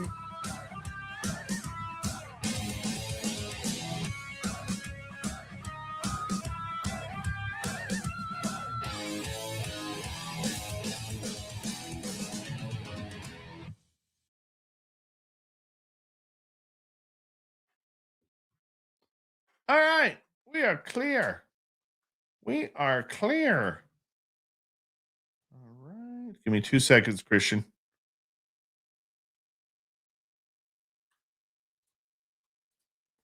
All right. For the radio side or the YouTube side tonight, we're going to shut this one down early. I'm pretty bagged, but Christian, you want to chat with me quickly afterwards, so I'm going to have a quick chat with you. Thank you tonight to Dr. Bob ×2, Mel WD40 with the special lube chat, Paramarv, and Matthew Goodka. Don't forget, if you haven't already, give us a thumbs up. And after the show, let us know what you thought of tonight's show. I want to know what you thought about our guest, Nikkiana Jones, the topics we talked about, her experiences, my experiences, or even your experiences. Best name on YouTube right there, Dry Toast. Love that name. Stephen Anthony, how you doing? Nice to have you here tonight. Tomorrow night on the show, Tom King is coming back. Remember we had him on at, I think it was the beginning of the month on January 5th. And I said, we're going to bring him back soon. Well, we're bringing him back right now. Tomorrow night, we're going to talk some UFOs and how to track UFOs. Tom literally is built robots. He knows what he's doing. Built himself an R2-D2 just because he felt like it. Okay. So we're going to see you all tomorrow night. Thank you for joining us. This is Spaced Out Radio. Let us know how you feel in the comment section after this video. And you all have a wonderful, wonderful night.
Stay healthy, my friend. You too.